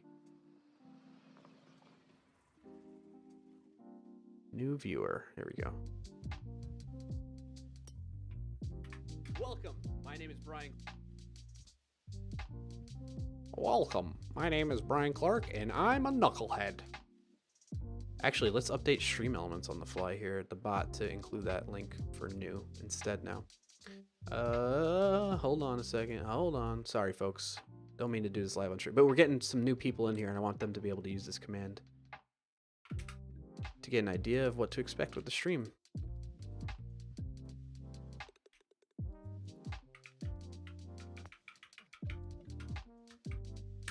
Oh my god, who the hell cares? I don't know what's going on. Michael Jolly keeps leaving and coming back. All right, so now if you do the new command, it'll give you the new clip that Rambling Geek made for us. So thank you again, Rambling Geek. So Neutral Dread, check out that clip, by the way. Robert Table says, R for data stats is a must. Enjoy. Nice. And thank you for sharing the Discord, Robert Tables. Tofrog says it's Wabbit Season when you start looking into how the SQL indexes. Yeah. Rip Squid says, my old name was SQL Squid, but I didn't understand SQL. Oh, all right. McNerdy says, my scrubber ducky helps with clean code too. Nice. I love it. That's awesome, McNerdius. Tofrog says, Clarkio, a lot of times I tell my coworker to be my rubber ducky while I work through something. That's good. Yeah, that is a great technique. It really is. Rip Squid says, now I want a duck. Sakalo, my man. You always pop in just to say like one thing, and it's always awesome. Thank you for that duckers emote. It's Rabbit Season's Toefrog. Oof, that's not what I wanted to hear. Squid says they are so cute. Ducks are cute, yeah. Corbop says, when I left my last job, I got my oh, neutral dread. It's plural for commands. Exclamation point commands. Talk to me, Goose Man.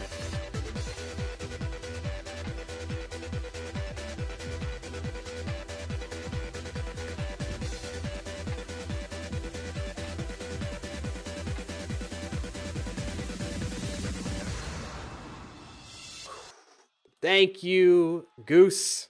Appreciate the raid. Welcome everybody from Gooseman's stream. Happy to have you here. My name is Brian Clark, aka Clarkio, and you want the usual spiel? Check out that new clip right there. We recorded it today because I needed to update it. Today we're working on this tool. It's a Node.js bot that helps me take notes for the stream and allows people in the stream to enter a command to participate and contribute to that whole stream notes effort. So thanks for joining. Goose, thank you again for the raid. Hope you had a great stream. And if you are sticking around, thanks. If you're not, and maybe I'm not your cup of tea, folks, that's cool. I totally understand. Have a great rest of your Friday and weekend. And maybe I'll catch you around in Goose's stream sometime. Corbob says, when I am the one, Jason, thank you for the follow. Corbob says, when I left my last job, I got my boss a rubber duck because he wouldn't have me to bounce ideas off of anymore. Oh, that was nicey. That's actually a thoughtful going away gift. Ignore says, if I did the rubber duck on my desk, my son would take it from me as soon as he saw it. That's tough. That's tough right there. Neutral Dread, thank you for the follow. Toefrog, talking to Wabbit Season. Boki says, you look like Anakin after Volcano. Terrifying. I don't get that reference, I'm sorry. But I'm glad it's terrifying. It's Wabbit Season says, fair enough. I feel like there's so many languages I want to learn and my attention and motivation is being torn between them, SQL, Python, and R. Yeah, just take one at a time. I think that's the best way to approach it. You have plenty of time to get to what you want to get to, Wabbit Season. And you know what? Here's the thing. Well, I'm not saying that for those that you just named. SQL, Python, and R aren't going anywhere. But sometimes what happens for me, at least, especially in the JavaScript world, I'll have some type of framework or tool or something that I'm interested in, and I put it on my list of like, I'll learn that at some point when I get a chance. And by the time I even get around to thinking about actually investing time and learning more about that thing, it's already like gone, and like the whole community has moved on to something new. So like that's the benefit of kind of doing that too, and not worrying about it too much. Write it down, be like, that's something I will get to, but let me step into this first, you know? Hope that helps, Wabbit Season. Corbob says, because he wants to tell you who the hell cares. Yeah. That's Michael Jolly. Toefrog says, I like turtles. I'm glad you do. Where are the turtles? Turtle ducking? Rubber turtles? Rebel turtles all the way down. Corbob says, Rubber Ducky, you're the one. You make code time so much fun. Rubber Ducky, you're the one. You make code time so much fun. How's that? How is that, Corbob? Did you like it? Clip it. Talk to me, Gooseman's. Goose is loose. Look at all the goose looses. Somebody get these gooses back in the pen. Or where do you keep gooses? Get them back in the lake. Get back in the lake, goose. Geese. Geeslings. Simmer down, geeses. I'm an idiot. I know. Trust me, I know. Neutral Dread says, awesome stuff coming from Griffin's channel. All right, cool. Oh, thank you. Thank you for letting me know. Thanks again to Griffin for that raid as well. We had a lot of raids today. It's good stuff. Goose is loose. Gooseman says, lunchtime for me now. All right, enjoy lunch, Goose. Toefrog says, not a cup of tea, possibly coffee or a nice beer. There you go. All right. I have my tea that I've been still sipping on.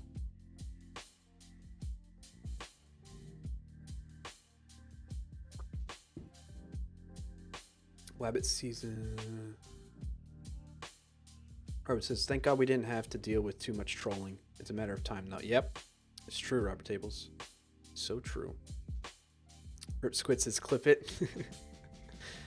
It's Wabbit Season. You keep gooses in Canada. Oh, okay. Now I know. Neutral Dread says, I'm a man of status, of high class and prestige. I code with a rubber swan for classy debugging. Yeah. If you haven't noticed already, Neutral Dread, this is a highbrow, classy stream, so you're in the right place. Sarcasm. Okay. All right, let's wrap things up here. We were writing some tests. We have a test that's still failing. Let's get this test passing.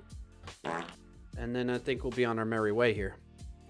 Rubber ducky clip. Thank you. Thank you, Core Bob, for that clip. Tofrog says, hashtag so classy. So classy. All right, why is this one busted again? Oh, right, because we wanted to reset things. Wait, let's start fresh. Let's run the test again and see what's going on. Right, okay, so it's still, even though, maybe I need to do before each. Let's change this to before each. Maybe this is not actually doing what I think it's doing.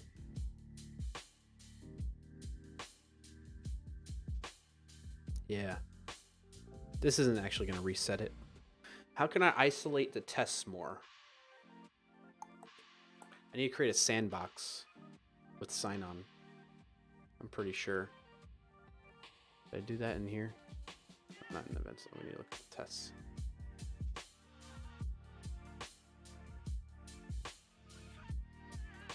I need to isolate each unit test. So what's happening is the data module is storing the nodes text and accumulating the information that we add to the nodes text.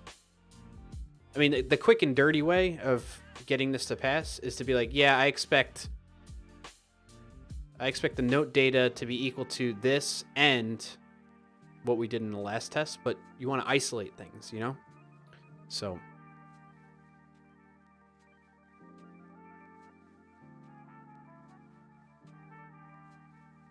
how can I do this?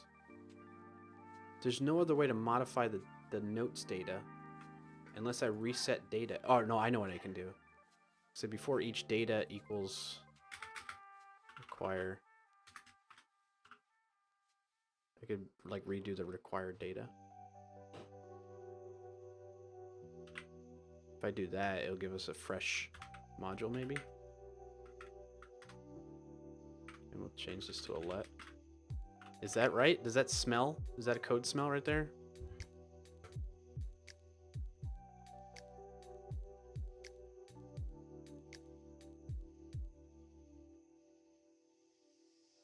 Is that a code smell? I wonder if this is like doing this as a code smell or not. I don't know if that's like a bad practice when it comes to tests, but we'll see if this at least gets it to pass maybe. No, it doesn't even help.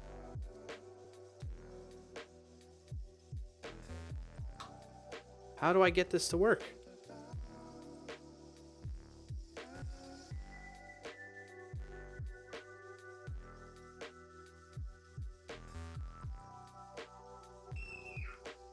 Oh, my daughter's home. Loki says, looking at your contributions over years on GitHub, at this rate, next year you'll probably have over 1,000. Continue. Wait, what's the continue mean? Can you elaborate a little bit more, Boki, on what you're talking about?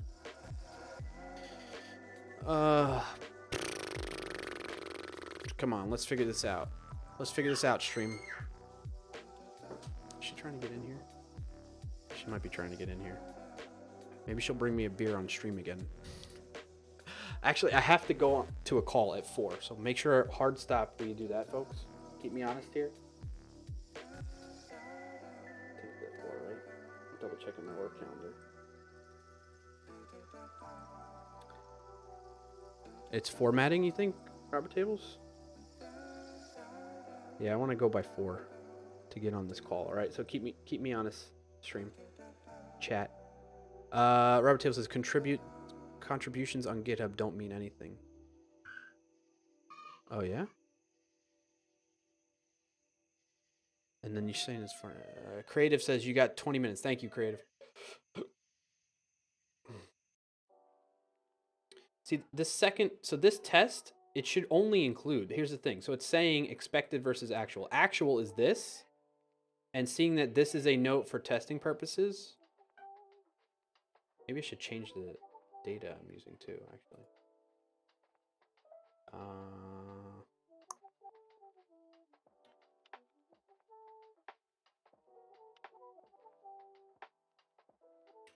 Let's change it to whether the tests are the best, right? Remember that was the comment that Boki made. In order to get Boki's name in here. And clear. And then let's see what that results in. Okay, so you see, it's including the data from the previous test. And then here's the new test data. What is going on out there, kid?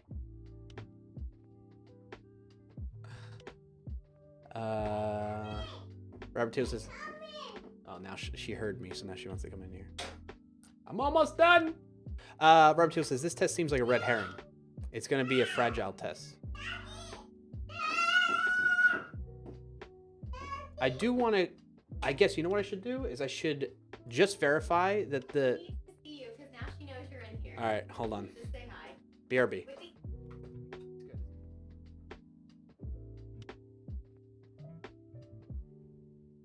Heck.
All right, we're back. Let's get a bulb blue quick. What did I miss in chat? What did I miss? Sorry, my kid was coming in, wanted to see me. They were back from school, daycare. What were we talking about? The tests. We're talking about the tests. Creative says those graphics transitions are godlike. Oh, thank you. I'm glad you like them. Robert Taylor says it's going to be a fragile test. I think you're right. I agree. I gotta figure out what to do with it, though. Corbo says, I know he said it earlier, but how do you add sounds to the chatbot? It's just a GitHub repo, right? Yeah. So if you do the GitHub's link or GitHub command, it'll give you all the links to my GitHub repos. It's the TTV Chatlight one. And in there, if you go to just do it. GitHub. TTV chat light.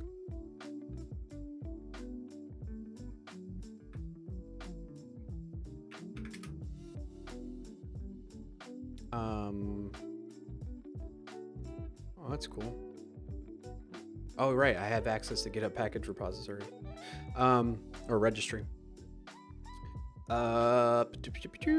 I use, if you check out in the server, you go to soundeffects.ts. Okay, I'm using this module, play sound. So if you look that up on NPM, it'll give you more details on how to use that. I don't recommend it, honestly. I'm going to be moving over to, because I have like a browser-based component that runs the stream too. And I'm going to start playing the sounds from there instead. That way it's more consistent, cross-platform, more consistent. It's more supportive across platform, and I can more easily put it in a container, which we tried doing in the past. And we were able to do successfully, but the sound effects weren't working for the chatbot, that is. Which I know we can do, and we were supposed to have Robert Tables on for that.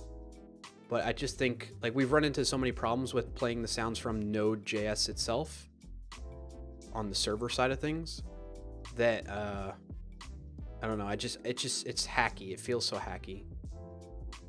I'm Mr. TNT. Says, hi, Clarky. I'm trying to learn Lua. Where should I start, or how should I start? Unfortunately, I'm Mr. TNT. We have a raid.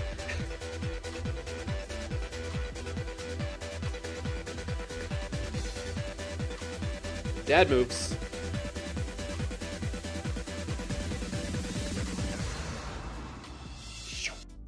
Thank you, Codephobia, for the raid. Much appreciated, my dude. Hope you had a great stream. Welcome, everybody, from Codephobia stream. My name is Brian Clark, aka Clarkio, and I would love it if you check out this clip that we made on stream today, actually. That'll tell you a little bit more about what to expect with the stream. But nonetheless, thank you for being here. We're happy to have you. And hopefully, if you're interested in JavaScript, that's what we're working on in Node.js today. You'll stick around. Maybe hit that follow button if you like. And that way you can keep in touch with the stream. But maybe if it's not your cup of tea, that's totally cool. I understand. I'm goofy. I'm a dork. Sometimes cringy, even to myself. And yeah, that's okay. I don't mind. I can understand that. And if that's the case, though, and you do slip out or you got to go, thank you for stopping by and joining the raid. Hope you have a great rest of your Friday and weekend. Rip Squid says maybe some epilepsy warning on that. Is it a little too much, you think? There's too much going on there. That's good feedback, Squid. I appreciate that. What's up, Codephobia says, hey, good to see you, man. Thank you again for the raid. Hope you had a good stream, dude. Squid says, maybe, I don't know, it just seemed like that. It might, you know, you bring up a valid point, something I need to consider. Maybe I can tone it down a little bit more and slow the lights down a little bit so it's not as flashy. You know? So back to Mr. TNT's question. Unfortunately, I don't know Lua, so I'm not the best person to kind of offer advice that way. But maybe there's somebody here in chat that knows about Lua that can point you to some good resources to start, good resources to use to start learning about Lua. Or you can join our Discord. If you use !Discord in the chat, I'll do it for you right now. Discord, I'm Mr. TNT. It'll show you the invite link that you can get access to there. So that maybe somebody that's in the Discord but maybe not on the stream right now might be able to help out too. Boki says, why it's chat light? It should be chat sounds. Yeah, so that's the thing. That's what I was kind of hinting at before. So you notice how the stream note taker thing that I've been working on and we're writing the tests for. I finally realized that I should break out functionality into their own node projects instead of throwing it all into this hodgepodge thing called the TTV chat light. So that project was originally the first thing we built out actually on the stream, that was just focused on letting you all change the color of the bulb that shines on my face here. I don't know if you've been noticing the color changes besides the green, right? You can see the other color changes too. So that was the first project we built on the stream, and that's why this project is named that. And then I just started throwing things into this bot. So yeah, it's my bad. That's why. Boki. Good call though, good call. At some point I'll break things out. Schlang Guru, thank you for being here. See changing the bulb color. Core web menu on which repo it is. Got that. Making sure I'm catching all the messages in chat. Codephobia says, yep, just gotta eat and then jump in a meeting. Have a great stream. All right, man. Have a good one. Have a good rest of your day and weekend. 10 minutes remaining. Thank you, Creative, for the reminder. Appreciate it. Codephobia says, gonna do some Lua Nginx. Not me. Maybe Mr. TNT. Ripsquid says, the game, Gary's mod, you can make some Lua add-ons and learn Lua syntax. Oh, that's cool. Thank you for sharing that, Squid. Shlanguru says, hi. What's the theme called? This one is called Noctis, as Ripsquid shared there. It's my first time using it today. It was suggested to us by JT, JTSOM in chat. JSOM. I think that's how you pronounce his last name. I forget. He told me how, and I forget. So I just say JT now. Because I suck. So let's just test. All right, so here's the thing. Like Robert Tails was saying, this test with the username is kind of a red herring, right? It's not really wrong. All we really need to know is that it's not much different than when this text gets added, right? So really what we should do is just say expect note data to include the username. Can I do include? To include, and then we'll just say username. If it does that, then that's showing that that's working, right? Do we agree? Yeah, there's JT right there. Schlang Guru says looks nice. Yeah, I'm glad you like it. Shout out to JT for that one. So if I run this now, there we go. It's passing. All right, so that's cool. That to me, I think is enough. What do you think? Do you think that's fair to do as a test? I'm not worried about the coverage. I'm worried about, like, is it a valid way of confirming that the code is behaving the way I expect it to behave? That's the purpose of tests, right? And not only that, so that's one thing that you need to think about with tests, is you're confirming that the code you wrote behaves the way you expect it to behave based on whatever input you provide to it, if it even accepts input, right? And you get the expected output. So that's like happy path, though. The other thing is you need to have tests that ensure that your code behaves the way you expect it to behave when the unexpected happens. So if somebody, in this case, right? So one of the ways what I mean by that, to give you an example, let's get rid of this before each too. We don't need that anymore. This test right here is kind of doing that, right? So if somebody calls the add note function, which is the one that we're testing, that's the system under test, so to speak, I think that's the correct way to use that. That's the thing we're isolating that we want to test, that function.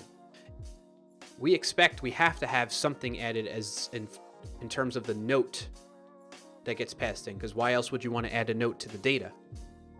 You have to add something, right? So in there we have some guard logic that says, hey, if there isn't a comment or the note, this actually should be note. That's the other thing I just realized now, note. If there isn't a note to actually add, then don't do anything, right?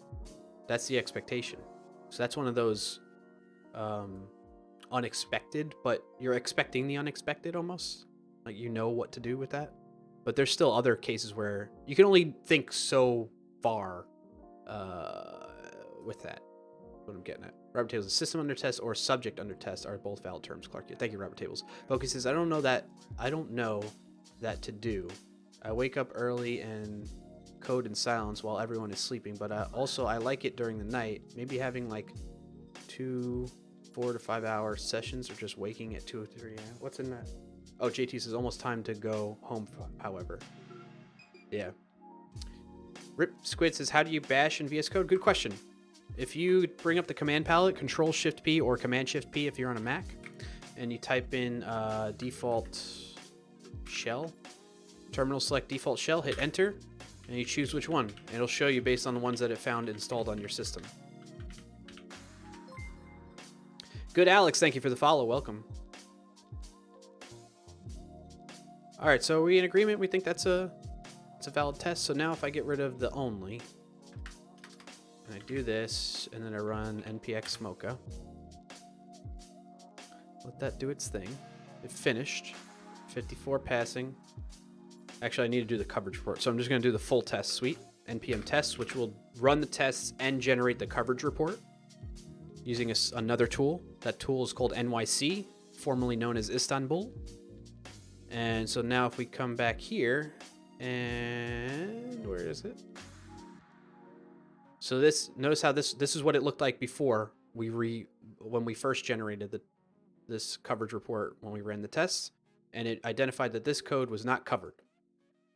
And we had, if we go to the top here, come on, 90% covered, statements covered, branches, 88 in functions, and 90 in lines. If I refresh, Control R, we got 100, 100, 100, 100, which is awesome.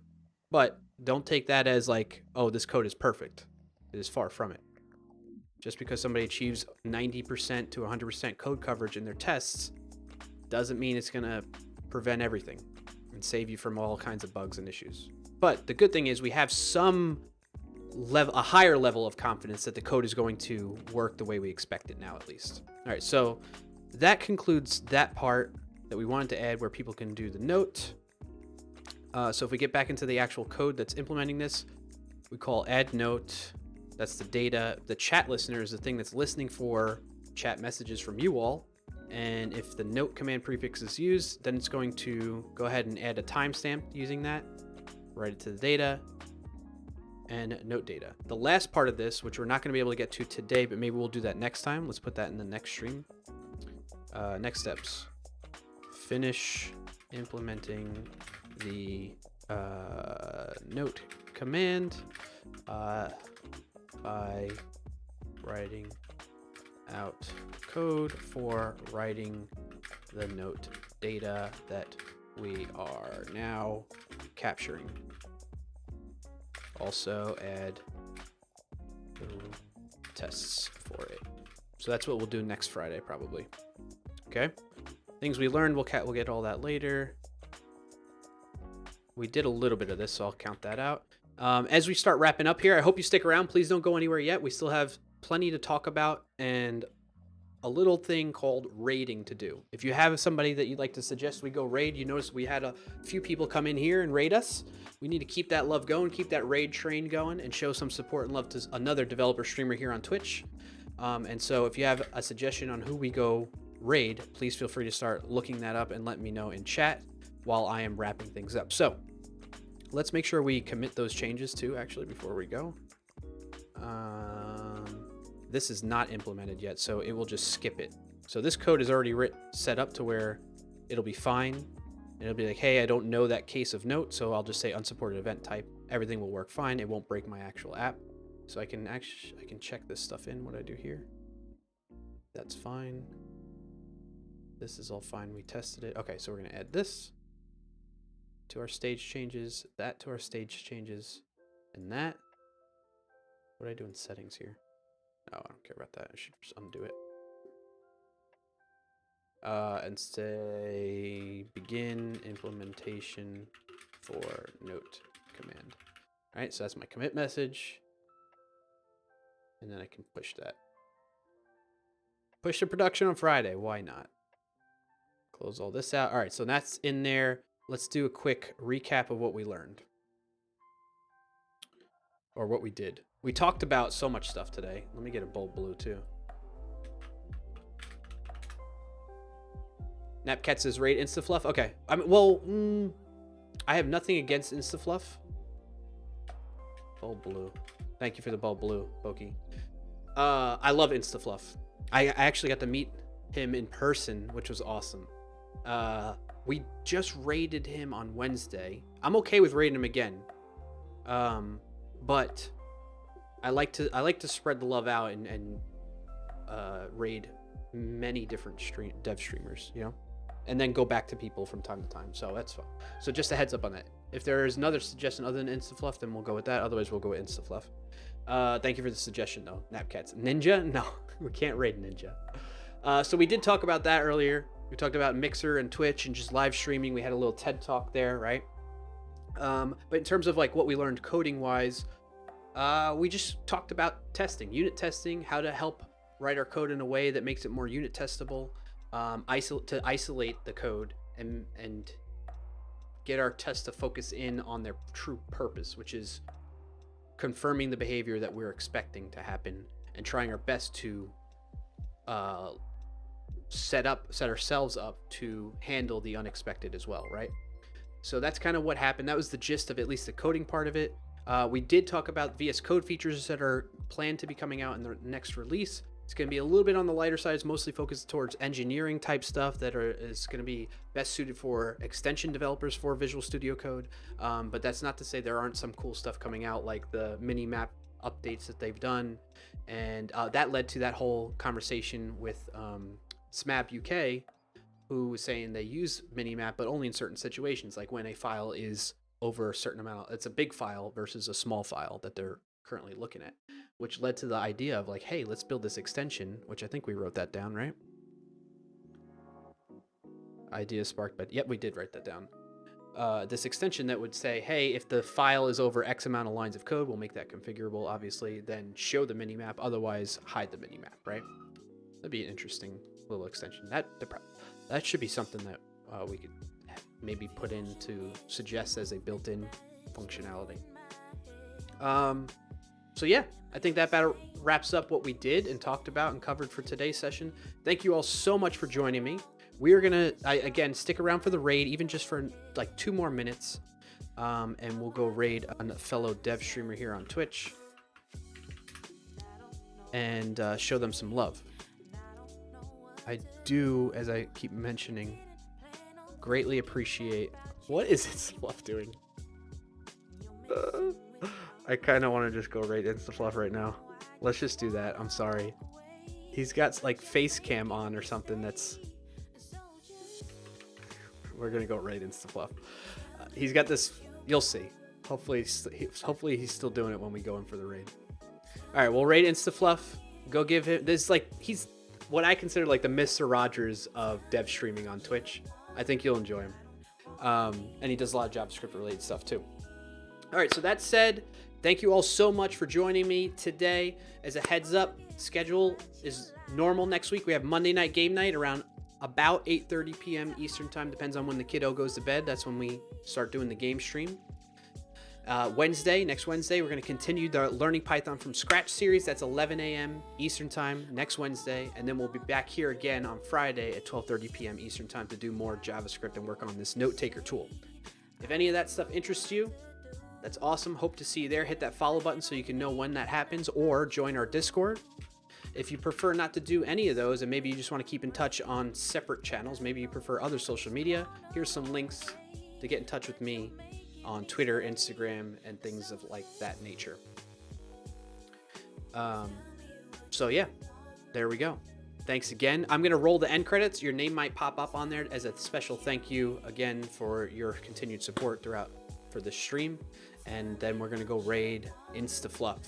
So go in there, drop some Clarky2 emotes, and have some fun, all right? Thank you all. Have a good rest of your Friday. Peace out. Have a good weekend.